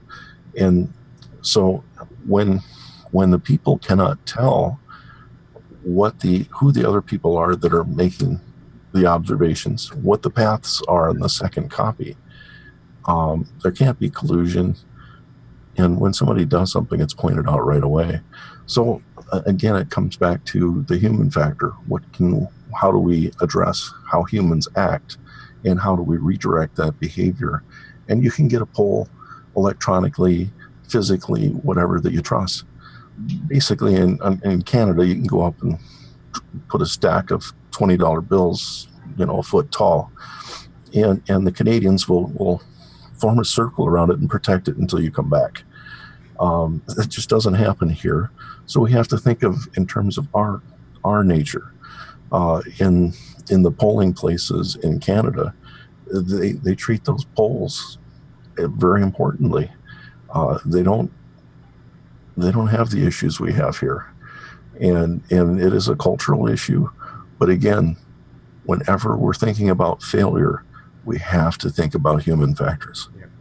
So Kelly and then Stevie had their hand raised. Okay, so I'm half Canadian, so that's my nice side. No, I'm just kidding. All right, so I understand where Broken's comes from. Maybe not. I'm not maybe quite as much of a Luddite, but I'm slow to technology. So I would compare it to right now, if you want a paper receipt, you go out to dinner and you want a paper receipt because you wrote in the tip and you want to make sure that's right, then you keep that. But you also can go, never mind. Like I've gotten to a point now where I'm like, it's wasting trees. Why do I need to do this? But for some people, I mean, I think there's nothing wrong with having both, like you were saying. If people want a paper copy, then they would have that and they could trace it. But I think what Ebon is saying is that it would be secure because, and most younger people then wouldn't want a paper copy because they know they could log in, they could see their vote at this point and at this point and at, whatever all those different points along the way are that would show that basically the receipt for your vote. But I think it's just it is old thinking, and I'm not picking on you, Broken, because I'm the same way. It's not just. I mean, but these. I'm getting this sort of being so adamant about it because if you want to really look into the issue of electronic voting, go to Brad blog and read it. Go through his stuff. Right. He's been looking at this long enough that if he doesn't trust it, I don't trust it. If no, you look I understand. We all know the current system is broken. Wait. Just let me just say this one thing. If you look at the vote counts and the exit polls during the primary, and you look at the exit polls of a place where there was a paper trail, and the exit polls where there wasn't, Hillary Clinton overperformed in all the areas where there wasn't a paper trail. Yes. So, I mean, that's where like where I'm coming from. I realize that it's black box. Let Stevie go first, and then I have a rebuttal. Yeah. So basically, what I'm taking away from this, well, Ebon, you know how much I know about computers, which is little to none. But I know that we need something like that to where everybody has access to a vote. But at the same time, I kind of get Broken Carpenter, you have to have that tangible proof. So what I'm seeing in my head is like an ATM type of a system where you can go and you have your secret information you put in, and then when you're done, you get your actual physical paper receipt. I mean, is that what y'all are saying, right? Yep. And so you can follow that paper receipt with that actual. It'll have a certain key, and that key is going to be followed. You can follow that key from when it was tallied, what day, what time, where it was calculated to actual results, day and time, and you can see. Have a number associated with it or something. Yeah, it's just a key. Just like how do you verify that the WikiLeaks emails, John Podesta emails, were valid or not? Because there's a key. Oh, there's the I know DIK or DKIM or yeah, I think so. But isn't there a tremendous troublesomeness of putting all that together? Because what if some people aren't going to be bringing back their proof or their receipt or their key? So how do you use two-way factor authentication? You have one that's related to just the paper receipt that you have, but then you have a digital key. And if you lose that paper key, you still have that digital key. So, same thing. But this stuff that isn't confirmed by the original, then how do you know that's not altered? Yeah, and what I'm saying is when you do your recount, you're looking at code and things, and that's fine. But when you do your recount, like when they do recounts in Florida, they had their when they had the Bush thing, when they recounted the votes, Gore won. That's where I'm saying a paper trail allows you that. Whether there are ways to mess up paper trails, just like there's ways to mess up. Because what you're saying is to follow that vote. How many people are going to actually look through every stage and make sure their vote got there, and why? And without at least a double paper receipt, you could look at and say, yes, this was my vote. I'm not saying you're not going to have a paper trail. I'm not saying that. Right. Well, if you lose your receipt, though, you lose your receipt. Ebon, you can't return it. But Ebon, you have to have. You have to have two receipts. You have to have one that goes. Yeah, that's what I've been saying. Place. So somebody could. But if you're just, what I'm saying is the paper. The way I'm talking about, it's a mail-in ballot. You rip off a tab that has your number on it. You could check your ballot after it gets scanned. So that's. I mean, we are agreeing. We're just. I think that you're. I just think that you can't do everything paperless because of the trust. We can't do it right now because not everyone has a computer. Not everyone has a phone. Right. I'm just saying when it goes through, because everything is tallied, whether you like it or not, no one's putting a paper of, okay, this district voted 2 million people and we counted it by hand, and here you go, here's the piece of paper that we wrote it all down on. They still submit it electronically. Now Yeah, right. that has a key And what I'm keys saying associated. is Okay, you go ahead, can- Kelly. Sorry, me. Go ahead. I'm trying to mediate between No, because I think the same way he does a lot. Okay. Think of it this I way. think- Another way, right? Casinos, slot machines. They went from mechanical, hand pulled, to now they're all electronical. They're all based on ones and zeros. Now you can definitely hack into one and mess things around, but I think if too many people did that, casinos would know and they would lose a lot of money. But Cash registers and transition. Okay. they didn't so- move back to manual slot machines. They just kept making the electronic ones better.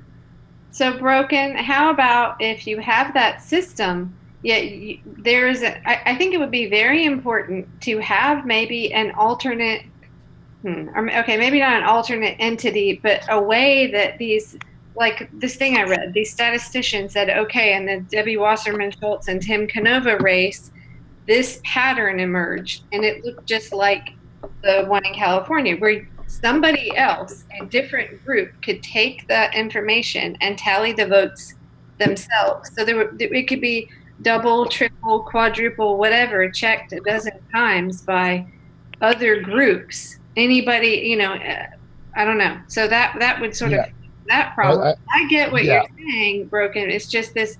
It's kind of a mental block, but I do understand what you're saying. It's like once it's electronic, you feel like you can't see it. But it's not even being. It's that if somebody wants to pay the money, like they did, like Jill Stein did, and do an audit of paper ballots, you can do it. And with the mail-in system, it's so easy. I mean, that's the thing. You just the post office is in the Constitution. But okay? So we trust postmen with a lot of stuff, and they don't mess with our votes. And you can actually go and drop off your vote if you. But they still lose a lot more percentage than it actually gets to the location. And imagine if the vote that the ballot didn't get in time and got returned, or if it doesn't show up in the end result, you're like, hey, I voted, it was a mail-in ballot. They go, that's too late. We trust the U.S. Postal Service more than we trust you. So if we didn't get it, it's your fault. Yeah. But what you're saying is, all I'm saying is you can go drop it in the box. I do that most times. I go drop it in the ballot box because I am an untrusting, I grew up in Philly, or grew up around Philly. There's an attitude about people that Philadelphia has, and that is most people suck, and it took me a while to get past that. I think the problem here is when I'm talking about voting machines, you think I'm talking about current voting machines. These current voting machines are outdated pieces of crap. Right? Yeah. It's like if you were voting on some phone that was made in 2005 and it has the same operating system in 2005. You're going to be able to mess with it, hack into it, whatever, easily enough because it's so outdated, it's hack prone, whatever. There's just so much to know about it. But when you have things that are pretty close to the current way, and things are always going to be tested. There's planes that are flown. You've got there's a certain level of testing that you need to go through in order for it, like certain parts to be accepted to be on planes for replacement parts. Now it's the same thing that happens that we should be doing for a voting machine. The same testing that goes on, and it should be able to be verified by outside sources. Anyone out there that the last time the tests were performed, that last time that the accuracy was 100%, that anyone who wanted to test out from A to D to see the exact paper trail, that there's like green lights. Say you've got your thing and you see the green light, you get an email. Yes, it got accepted. Yes, this was what it was. This is where it was sent to, and you got another green light saying this was the end result. So you got 3 emails saying, "Hey, this is exactly what you voted for." I think you both have good points. Yes. I think that open source code is important so that people understand. People that know understand.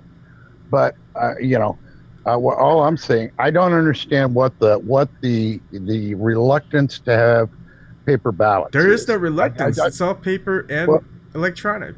Because even Well, with paper but ballots, it what still I'm goes. saying I think that the way you, I think I want to say that I think that the way you guys conceive it or conceiving it is that Broken Carpenter is saying, well, if you don't have many people doing it, all he's saying you can even trust your postal workers, and I like that sentiment about just it comes down to people being trustable in terms of that they think that the sanctity of democracy itself is more important than their particular political slant, and it needs to be upheld and honored, and like you need to do it right. It's kind of like cheating in a game. It just I don't like doing it. It makes it worse.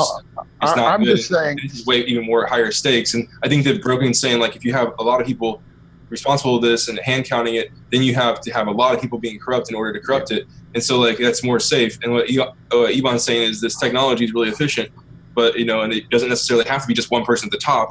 But either way, if it's 1,000 people or if it's one person, it's still a percentage of how much that one person is righteous and ethical and going to be like and going to be not going to mess with it. And then there's like out of the 1,000, then it's a ratio of like how those thousands are going to behave. So it just matters about how people are like built. Like in Plato's Republic, he talks about like there's a country of backstabbers or there's a country of like virtuous people, and that's the only difference. Right. And like the backstabbing people that get there and they're cheating and doing all kinds of things, they're going to keep doing that, so their friends will never have any rest. But people who are like, it's a great thing, you got to read it. But so I think that's kind of how I.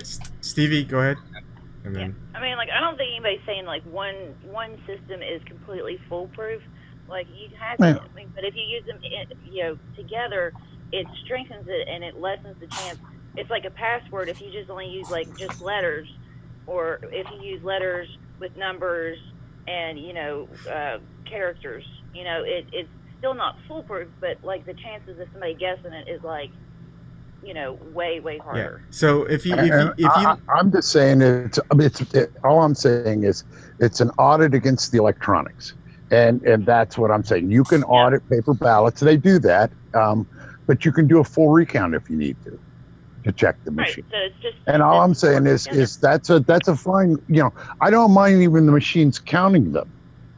That isn't a problem. I just have a problem if you can't do a concrete recount. But do you understand what audit means? That's what it means. It means to verify. But you're still auditing one of these. And to get people to trust one of these to we do. Do you know how much a Bitcoin is worth right now, Broken Carpenter? No. One is worth around $2,600 to $2,800. One Bitcoin. Okay, and about 2 months ago, I think that Bitcoin was $900. I think a year ago it was around $400, $550. Now, when Bitcoin first started out and it got big, up to $1,250. There were these certain exchanges, and everyone who could try to hack and steal Bitcoins, they did. And they even fraudulent exchanges pretty much said, oh, I'm sorry, all your Bitcoins just kind of got hacked. You can't see that we got hacked, but you just have to tell it like it is. So we're going under, and that's that. And then so basically people just lost all their Bitcoins. So people are very protective of these Bitcoins because some people have lots of them. And all it takes, and it's all electronic. That's all. It's electronic currency. So basically, it's right now. Anytime you have money in exchange, you don't want to keep it there for very long. But there's two-factor authentication. There's so many authentications that are being used, not even just in cryptocurrency, but in banks. Like if you go online on your bank, they go that you've got your security questions and answers. They've got your email and your phone number saying, hey, you're logging in from a new computer. Can you verify? And you could do it through your phone, which is registered, all these types of things. And so money is more important than votes. If people could steal $1 million, $2 million, easily, they would do it. But more than just waiting every 2 to 4 years for a vote. So, but if the NSA decided to steal $1 million, the NSA could do it. Well, they could just take your money and put you in Guantanamo. It doesn't matter. Theoretically, they could. Theoretically, in the world of zeros and ones, the NSA is pretty much getting to a point where they can go in and get replace all your logs, so that everything you're seeing on your computer screen looks like it's right. But if the only person that's checking your vote is you, then there's a problem. Because if I can't go and look at what not that's you, what you do. not knowing what vote you made, but being able in to that go perspective, then NSA can do the same thing with paper votes, electronically or not. Yeah. They can just take your paper ballot vote and just tear it up and saying, "Hey, we got your vote. Thanks for voting." Yeah, but what I'm that's saying like saying is, if they can break into your bank account and just take your money and say you don't have any, it's the same thing. They can do a paper trail just as easily as they could electronically. Yeah, but the thing is, what you and I both agreed on is a receipt. I have a stub. Yeah. If I want to go see my vote, I'm not saying you don't get a receipt. The paper vote, the paper machine. What's that? What I'm saying is when you scan that piece of paper through. Yeah, and you're using a machine when you scan it. Through. Right. And what I'm saying is, at the end of the night, those ballots aren't like, those ballots are watched by the Democrats and the Republicans. They usually got at least one person there that's watching. And you trust both the Democrats and Republicans to count your vote? But all I'm saying is, it doesn't matter as far as, yes, ballot stuffing can happen because in theory, the NSA could make, a whole bunch of fictitious people with, I mean, all I'm saying is I'm agreeing with you, Ebon. I'm not even having a problem with what you're saying.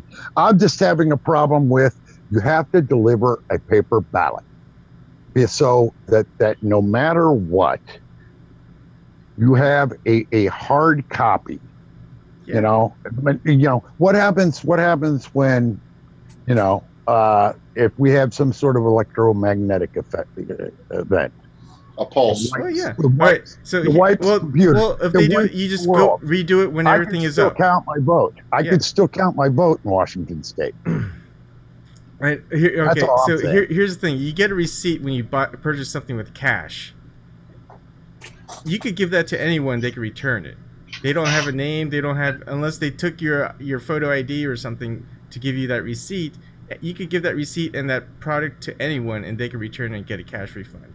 Now it's different if you lose that receipt, you can't ever return that merchandise because there's no trail.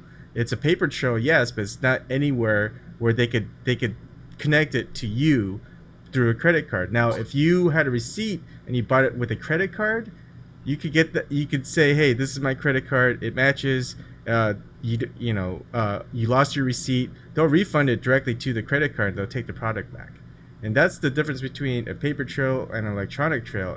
And to have one over the other isn't the way to do it. It's to have both. And that's what I'm saying. We're agreeing on. I'm just saying that a totally electronic system is unacceptable. Yeah, and I'm not saying we're having a total electronic system. Yeah, okay. Then we were just talking past each other. That's all we were doing. We're agreeing. I mean, I'm just saying that there must be a pile of ballots in the local, so you can go to your district office and count the ballots. Yeah. That's what the New York Times did with Florida. And so we're agreeing. It's just that I don't want paperless. I want my vote to go in paper to the ballot and they can shove it what we were talking about is you could see it as soon as they counted it. Well, there's still a problem. There's still a problem with just paper ballots, and there's also a problem with just electronic voting machines. That's why you have to have both. Yeah, and so we're agreeing. Yeah. We're agreeing. Right, James has been wanting to talk. Sorry. Okay.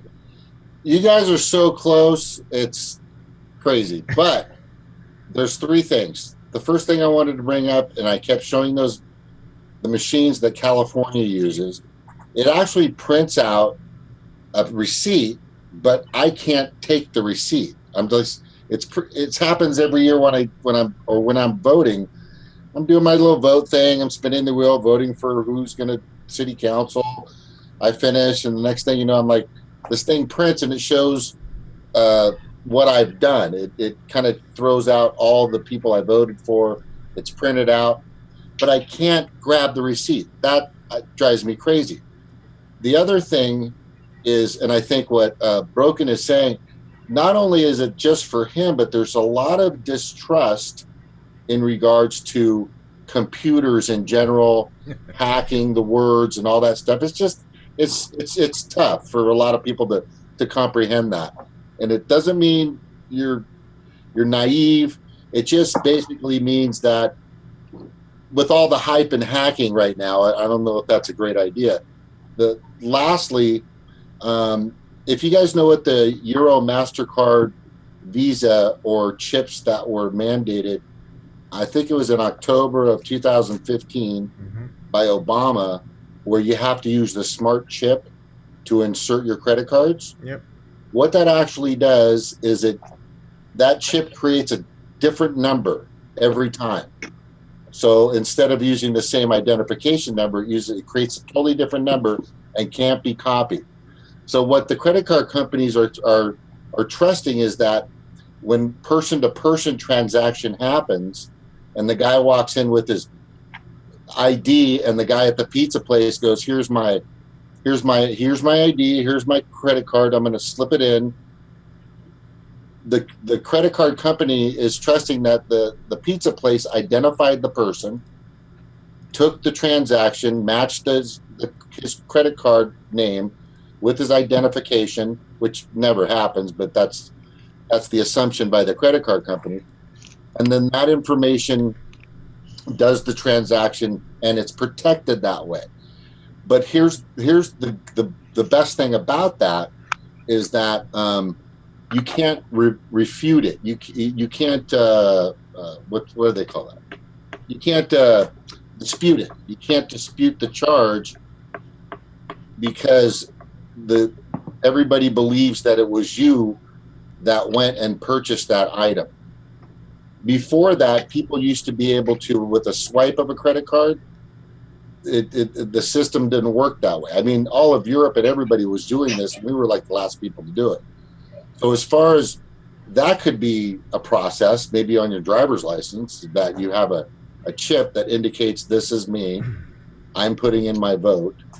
There's other ways to do this, but I think the biggest thing Broken's saying is the trust factor is just non-existent for a lot of people out there. And I'm just saying that for most people to audit for any, I'm just a dumbass carpenter, but I can go down, and if I wanted to get, if I worked through the system and wanted to count the votes, I could sit in a room and recount the votes from 2016, and that's because they're in the area, so. I like the idea. Like I said, we're not even talking against each other, Ebon. Yeah. I'm just saying you absolutely have to have a hard, ballots for other people to audit. People that have the time, or like the New York Times, that can go and look at them and verify things, because they do.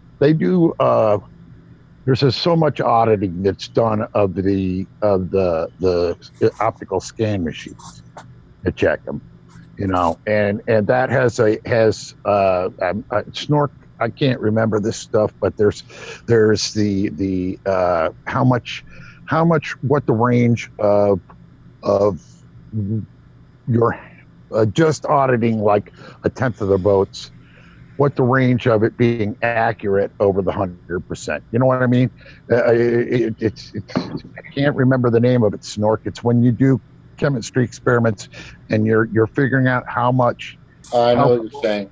Yeah, it's like another term, like margin of error or something. Right, exactly. There's a margin. There's a margin of error there, but it does the margin of error unless it's way off, and then they can count more ballots.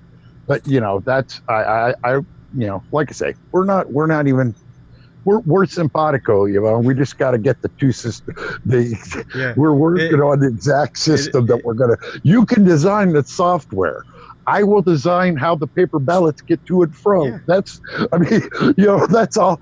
And I don't even have to design it. I actually live in a state where somebody came up with the idea that, hey, why don't we just mail all these so people can sit at their kitchen table, look at their ballot, look at the voter's guide, look at the internet, and figure things out instead of standing in a little room, or standing in a little cubicle.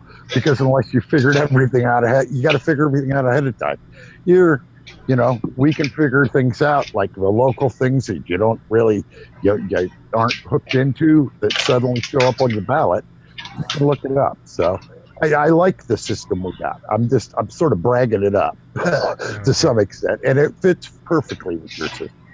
Has somebody ever figured out? Has a group of people figured out? Like, Eben, your system makes. I understand what you're saying. You make sense. I get what Broken is saying. But is there a group of people that have done the research and said, amongst these various ways of actual voting to be accurate and honest and truthful, this is probably the best way, most efficient and quickest? Is there anything like that? If not, there should be a committee that has. The problem with it, that there are solutions out there, and the thing is, who's going to listen to anyone just out on the internet? You know, it's going to be these so-called experts that are on CNN, MSNBC, Fox News. So, and they're not going to come up with these same ideas that you and me or Brooke Carpenter are going to have. The only thing that we can go by is looking at other democratic countries outside the U.S. that have come up with something and done it, and see how they do it. And that's the only way to do it, because it's been tried, and whether the feedback on, like, if you go to anyone in the U.S. and everyone and ask them how much they trust the voting system, they're not going to trust it. But if you go to other countries and they're going to say, oh yeah, we have a good election system, and we want to follow those types of countries. I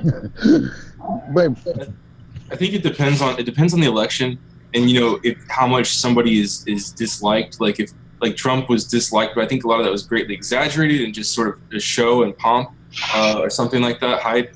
But I think that in general we're going to get two sort of mainstream, sort of inside people. I remember a lot of people saying Trump was outsider, and I never really understood that entirely. But I just know that I just think generally it's going to be mainly like two insider sort of people, and that we're going to get one of them. And I like what Mark Twain said about it. He said we should go with the person who wants it less.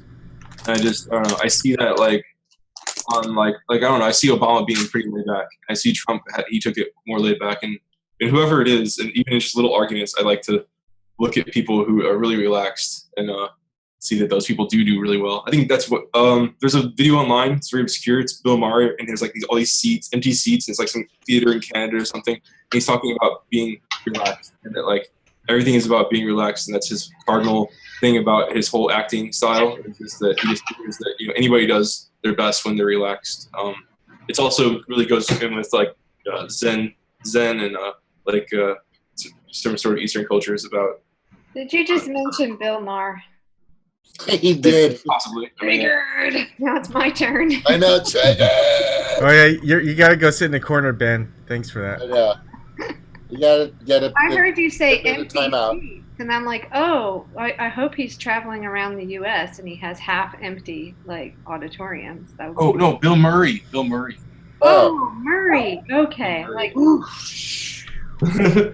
Bill Maher's got there's some videos. I mean, Bill Maher, I thought he was amazing up until just now. That's the whole thing. There's this giant, massive disillusionment that nobody else seems to be have seen. But there's just this disillusionment where you're not disenchantment with the party and with the media. And I feel like he did great work, and he was on the right side until recently. I think that he just too biased, too partisan, and that's. Agree. I think he's always been an asshole. It's just that he happened to be preaching things that we wanted to hear about certain. I think he had a savvy understanding, a very thorough understanding and knowledge of events and a lot of arguments. Any of the arguments of the day, he had very complex, nuanced things to say about a lot of things, and he was mostly on the side of it definitely felt. I guess I was totally under the spell, but I swear I definitely. He's made great points. There's an interview that comes to mind at a British university where it's a Q&A, and listening to that whole one, it's you can just tell his thorough understanding. The idea, the concept of the attitude or the air of being past the bullshit, of being I see through that, and I see that. He used to really carry that, but it's just I can't look at that and really. I'll give you that a little bit. I think that his circle started to close also. I noticed this, that he used to have Salman Rushdie on, and another I can't remember her name, a Muslim journalist lady, But of course he pissed off a lot of those people. But he stopped having really good guests on. He started just having more punditry on it. He became this circle jerk, is what I called it. I can say that here, right? But yeah, it was just like, and I actually got to tell Thomas Frank that his appearance on Bill Maher's show was the last time I ever watched it. Because I said he was there to promote his book. I got the book signed, The Listen Liberal in Chicago, but he was on to promote the book Listen Liberal. And Bill Maher and Rob Reiner sat there laughing and acting like assholes and didn't let Thomas Frank say a damn thing. And they sure didn't listen liberal. So I told him that, and he grinned and he was like, yeah, they weren't listening. And I was like, no, not at all. So anyway, it was cool. Well, Bill Maher, that's the thing about Maher that I find grating is it's like religious people. I don't like rabid atheists. I don't like rabid religious people. I agree. You know, I agree. And so I I'm probably more of an atheist than I am anything else. I mean, you know, I like Buddhism.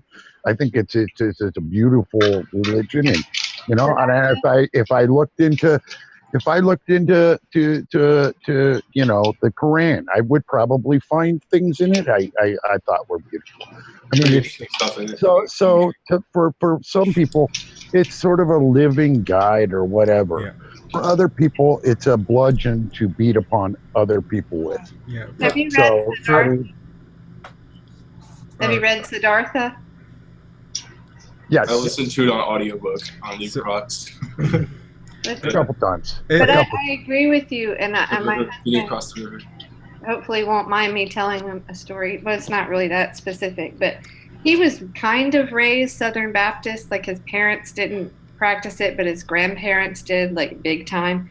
And so he's kind of gone through different, I don't know, he was into Buddhism for a while, and then he kind of came around to atheism. But I finally said to him, I was like, you know, you approach each one like a Southern Baptist, because you take every bit of it literally and you have to go on full hog. Like, it's okay to just like, why can't you take bits and pieces of it? It's because of his sort of upbringing, I think, in that environment, that he needed to have something that was like absolute.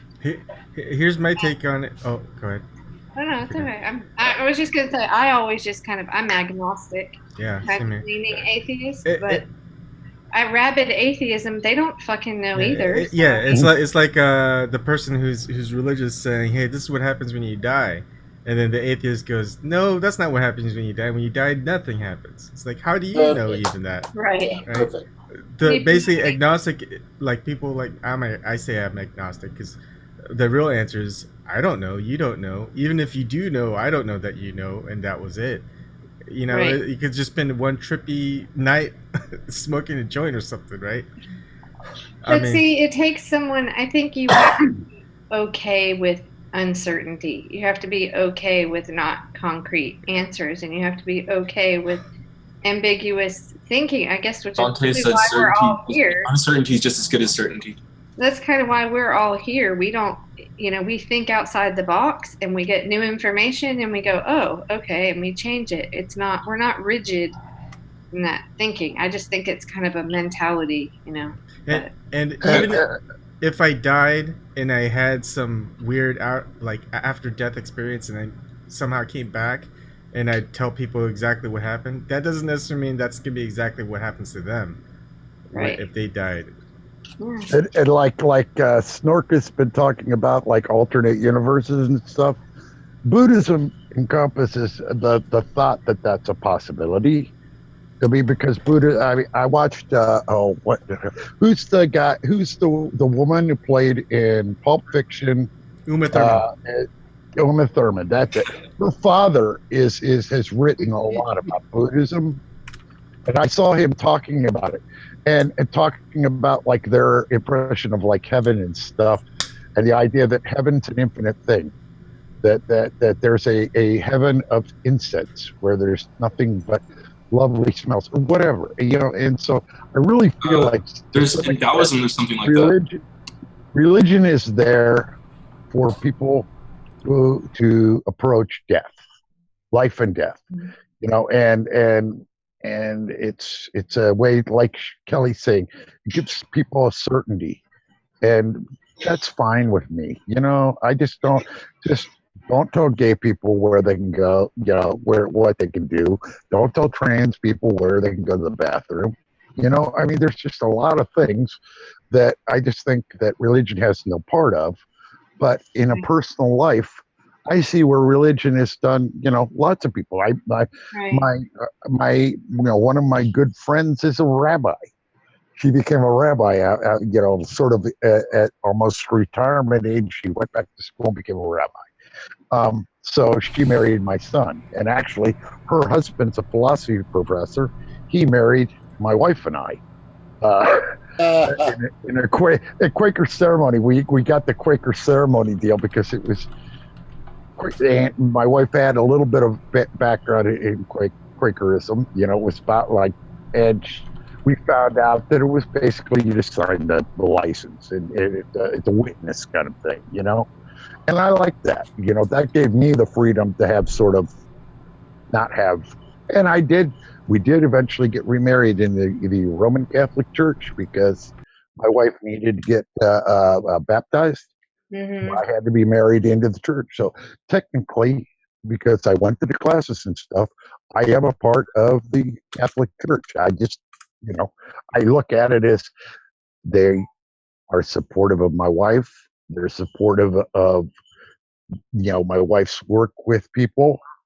And so I see it as it's not all bad, it's not all good. And I feel like people are what they are. And I'm cool with that, I just, like I say, it's like swinging your arms. You can swing your arms wherever you want to. Just don't hit me when you're swinging your arms. I was actually baptized Catholic as a baby, and I went to Catholic schools like twice, but it was just because the schools where we lived were crappy. But anyway, so we decided to get married in a Catholic church in Asheville just because it was a gorgeous church downtown, honestly. And but I had to produce my baptismal certificate or whatever. So, trying to get my mother, who doesn't keep up with anything, to track down that certificate from Oregon, which is where I was born, that was quite an adventure. But then my husband, so we finally got that. So they put you through rigmarole. You have to prove everything, And then we had to go to this little counseling thing for my husband and I, since he's not Catholic or something. And the priest, thank goodness, was pretty liberal. This was in '97, but he had worked in the Virgin Islands or something. But so we go in there, and I'm telling my husband, just don't say a lot. Just, we just have to get through. It's just a formality so we can do this ceremony here. And he sits and he talks to me. He's like, well, okay, the priest is asking questions. If you have children, will you raise them Catholic? And he's like, no, I'm really kind of into Buddhism right now. And he just starts saying stuff like that. Anyway, that's my little amusing. Yeah, they love the paper trail because I had to take those classes with my wife. Yeah. Let's get married in the church. I had to take the classes with my wife, and yeah, they're hell for paperwork, them Catholics. Yeah. But I couldn't tell you that much. I mean, I did First Communion, but there's so many non-practicing Catholics. I live in a town that's half Hispanic. I'm sure that if I didn't like Catholics, I'd be in a world of hurt, or if I hated all of them, I'd be, it would be a sucky life. I don't have time for it. I wanted to comment about satire and Jon Stewart and John. Sorry for going and drolling on about that, but I feel this topic I feel a lot strongly about. So I think that Bill Maher and Jon Stewart and that level of satire is really good and healthful, and it's a great reminder, just such a great reminder of okay, this media is contrived, it's deliberate, it's got all these agendas, and it tends to be not the most, doing fact checks and stuff.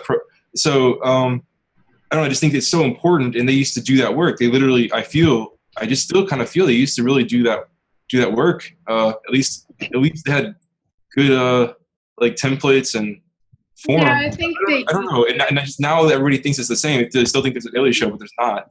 And like there's Bill Maher's like not the same Bill Maher. So it's like, and then it's just so eerie that nobody wants to acknowledge any kind of shift politically. And they got all, and then of course younger people are going to be more idealistic, and have visions, dream for the future for like maybe 60 or 80 years of a lifespan, as opposed to 20 or 30 that they're planning on, or whatever it is. And so, but right now they're alienating and isolating and pushing everybody out, and all these sorts of young people. But then they're still supposed to buy the narrative. I just don't think all of us are going to buy that. I don't know if I can say us, but I don't think all of them, at least, are going to buy the narratives and buy the bogus stuff. So no matter how prominent it is, and prevalent it is, and unescapable, and just everywhere, and how uniform the media sentiments are, people, I just think they underestimate people sometimes.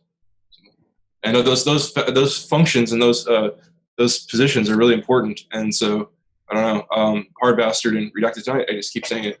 And if anybody else knows any other ones, let me know, because I like I said, I need that to like stay, like if I'm gonna stay socially conscious or like aware of like news and whatever, socially aware, I'm gonna probably want to have somebody to check all of the official news that I read on like Google News, and like do something to balance that out with satire, comedy. Do you pay attention to the Ebon might not be that much of a fan. The Real News Network, though, they've got a couple of different guys on there. There was one I found just last night. What's his name? I'm looking. I'll check it out. The Real News Network. I've heard of it before. Okay. Yeah. Paul Jay's the CEO. Where I met him, he was really very cool. But Max Blumenthal. Has anybody heard of him? I think so. Oh my God, this video is so funny. He went to a Trump truther. I mean, anybody that calls us the Tea Party of the left needs to watch this video, because these were all people that were there talking about the Trump-Russia collusion, and they were bananas. And he went around and he interviewed them and asked them, like, where did you get your information? And anyway, look up Max Blumenthal. Let me see if I think it might be pinned, his top. Oh, it is. If you go to Max Blumenthal, his pinned tweet is this liberals rally for truth on Trump and Russia. And it's interesting. Max Blumenthal. So Max Blumenthal is on Real News Network. Yeah. Interesting. Kind of came out of nowhere. I heard somebody reference it the other day. I looked at it, and some of the titles of some of them I didn't know about it. I was like, what is that? Like, what's the agenda of that? What's going on there? And I didn't really look very deep into it at all. So. No, there's another. I heard it twice. I'll look into it more. I saw last night, and he was talking about the whole Russia. Them pushing Trump on Russia. But anyway. Yeah, you just got to keep searching, and then as soon as if you notice what seems like bias, right. Always. And like what we were talking about earlier, maybe it'd be cool to get. Oh, did anybody check out the song I posted last night, which is, or try to get? Anybody listen to that? I wasn't on. Drew the Gun, and the song is called Poem. That's an activist song. It's really lovely. Hey, send it again, please, Ben. Okay, sure, yeah. And I was just gonna say, yeah, like it would just be cool to find stand-up comedians and stuff that were kind of thinking how we're thinking, so that we can, I would love if you find anybody that's political and stand-up comedians, like also that would be very noteworthy for me. Cool. I like. You guys ever? I guarantee you guys probably have heard of this website and seen them on Facebook and Twitter. I just think they're just spot on with so many things. The Free Thought Project. Yeah, absolutely. It's just, I mean, they nail it. It's not what I want to see. It's what's happening. The other one I look at is Counterpunch, which is pretty good. So there was a Reddit thing with Barrett Brown. And someone asked him, like, do you trust The Intercept anymore? And he was like, well, yeah, okay, except for that one thing. But he listed off, I think it was Who, What, Why, Truth Out. Those are the two that stand out right now. But I always check those two, Truth Out and Who, What, Why. Because I consider Barrett Brown a credible, credible source for recommending places to go. I found a great article on Utne Reader, and it really sort of dissected some of the bogus stuff with Russia and everything. And I haven't heard anyone in the independent media cover it. I posted it on Twitter and Facebook, but I don't have any impact. so I just posted it with no responses. But it's a really good article. It might take me a second, but I'll try to post that as well with the link to the She Drew the Gun poem as well.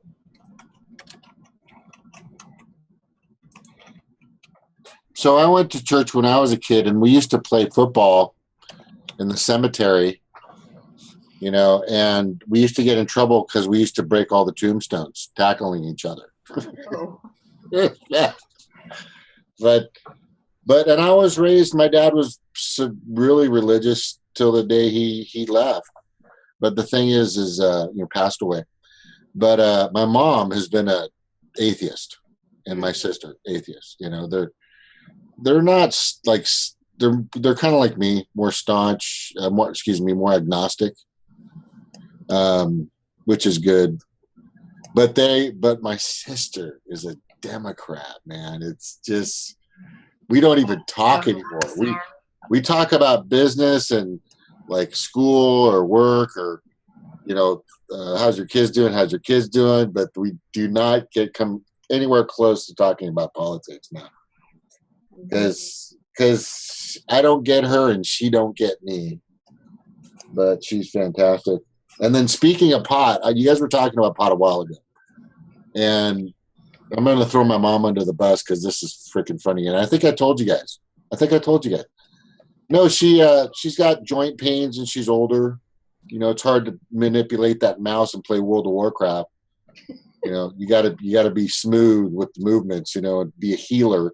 And heal your paladins and your warriors. But she goes, Jim, I got to show you something. I'm like, what? She's like, what are you going to show me? And so she reaches behind her monitor where her computer is, and she pulls out a bong. And I go, no way. Because when I was a kid, I used to get in trouble for growing pot plants, smelling like pot, being busted with a joint, all my buddies in the garage hanging out smoking pot, blah, blah, blah, blah, blah. And there she is. I go, so you're doing a medication, da, da, da, da. She goes, yeah, but it's, I just feel so bad for giving you so much shit for all those years. But here's the thing about pot now, which really is weird because I typed this in the chat, is that it's very powerful now. I mean, Hawaii pot, when I used to deal and smoke pot in Hawaii, which who didn't deal and smoke pot in Hawaii, or it still does, but it was very smooth. Kauai Electric, Kona Gold, just a smooth hit, get a little repercussion, But now, and it was a good kind of a peaceful high, and you're just smiling the whole time. You just can't help but just smile. It seemed natural. The soil was good. But here, the pot that they're growing now, they got a new name every other month, like super spastic or just all kinds of different names for pot now. Yeah, they cranked down the CBD, which is a part of that. And then there's also like over 200 or 300 pesticides that are approved for Oregon cannabis, I know, and stuff. It's just something up here that's just in use a lot. And so it's not the same. I think, growing it soil, regular soil and water from the mountainside or something is what's up. Other than that, I mean, people are greedy because they got limited plant counts, and therefore they can only grow so much. So they want to grow a plant that like yields a lot, and they want to make sure they guarantee their harvest, and then they jack it up with steroids or hulk it up, and it's like it produces more, but it's just like it's a false promise that it's going to be better, or it's just a synthetic almost. It's like it's messed with. I don't like the mess with, like, leave it as it was for thousands and thousands of years. Yeah, people are like, you can't grow with the pesticides. Well, I'm like, how did they do it for thousands and thousands of years? It was so natural.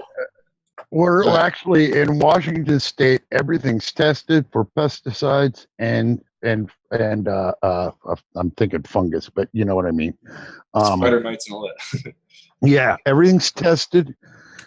When you buy a package, like I was holding up, you can't really see it on this one, but right there It gives you all the information of the different the THC, the total THC, and then the CBD rate. So I can, and then it gives you a total cannabinoids thing. But I can look at these packages and kind of, to some extent, I can customize the kind of pain relief I want, because I need both. I need both the CBD and the THC for it to really work. So I mean, it's like a learning experience. Before that, I had a testing thing. I never, before they tested stuff, I was just like, oh, okay, this is that what? And then the guy would give me, 87 grams of that or whatever, and so now it's kind of a pain in the ass because everything's packaged, but it's still, I like the system. So on the island of Kauai, they had this pot. They still do. It's hard to find.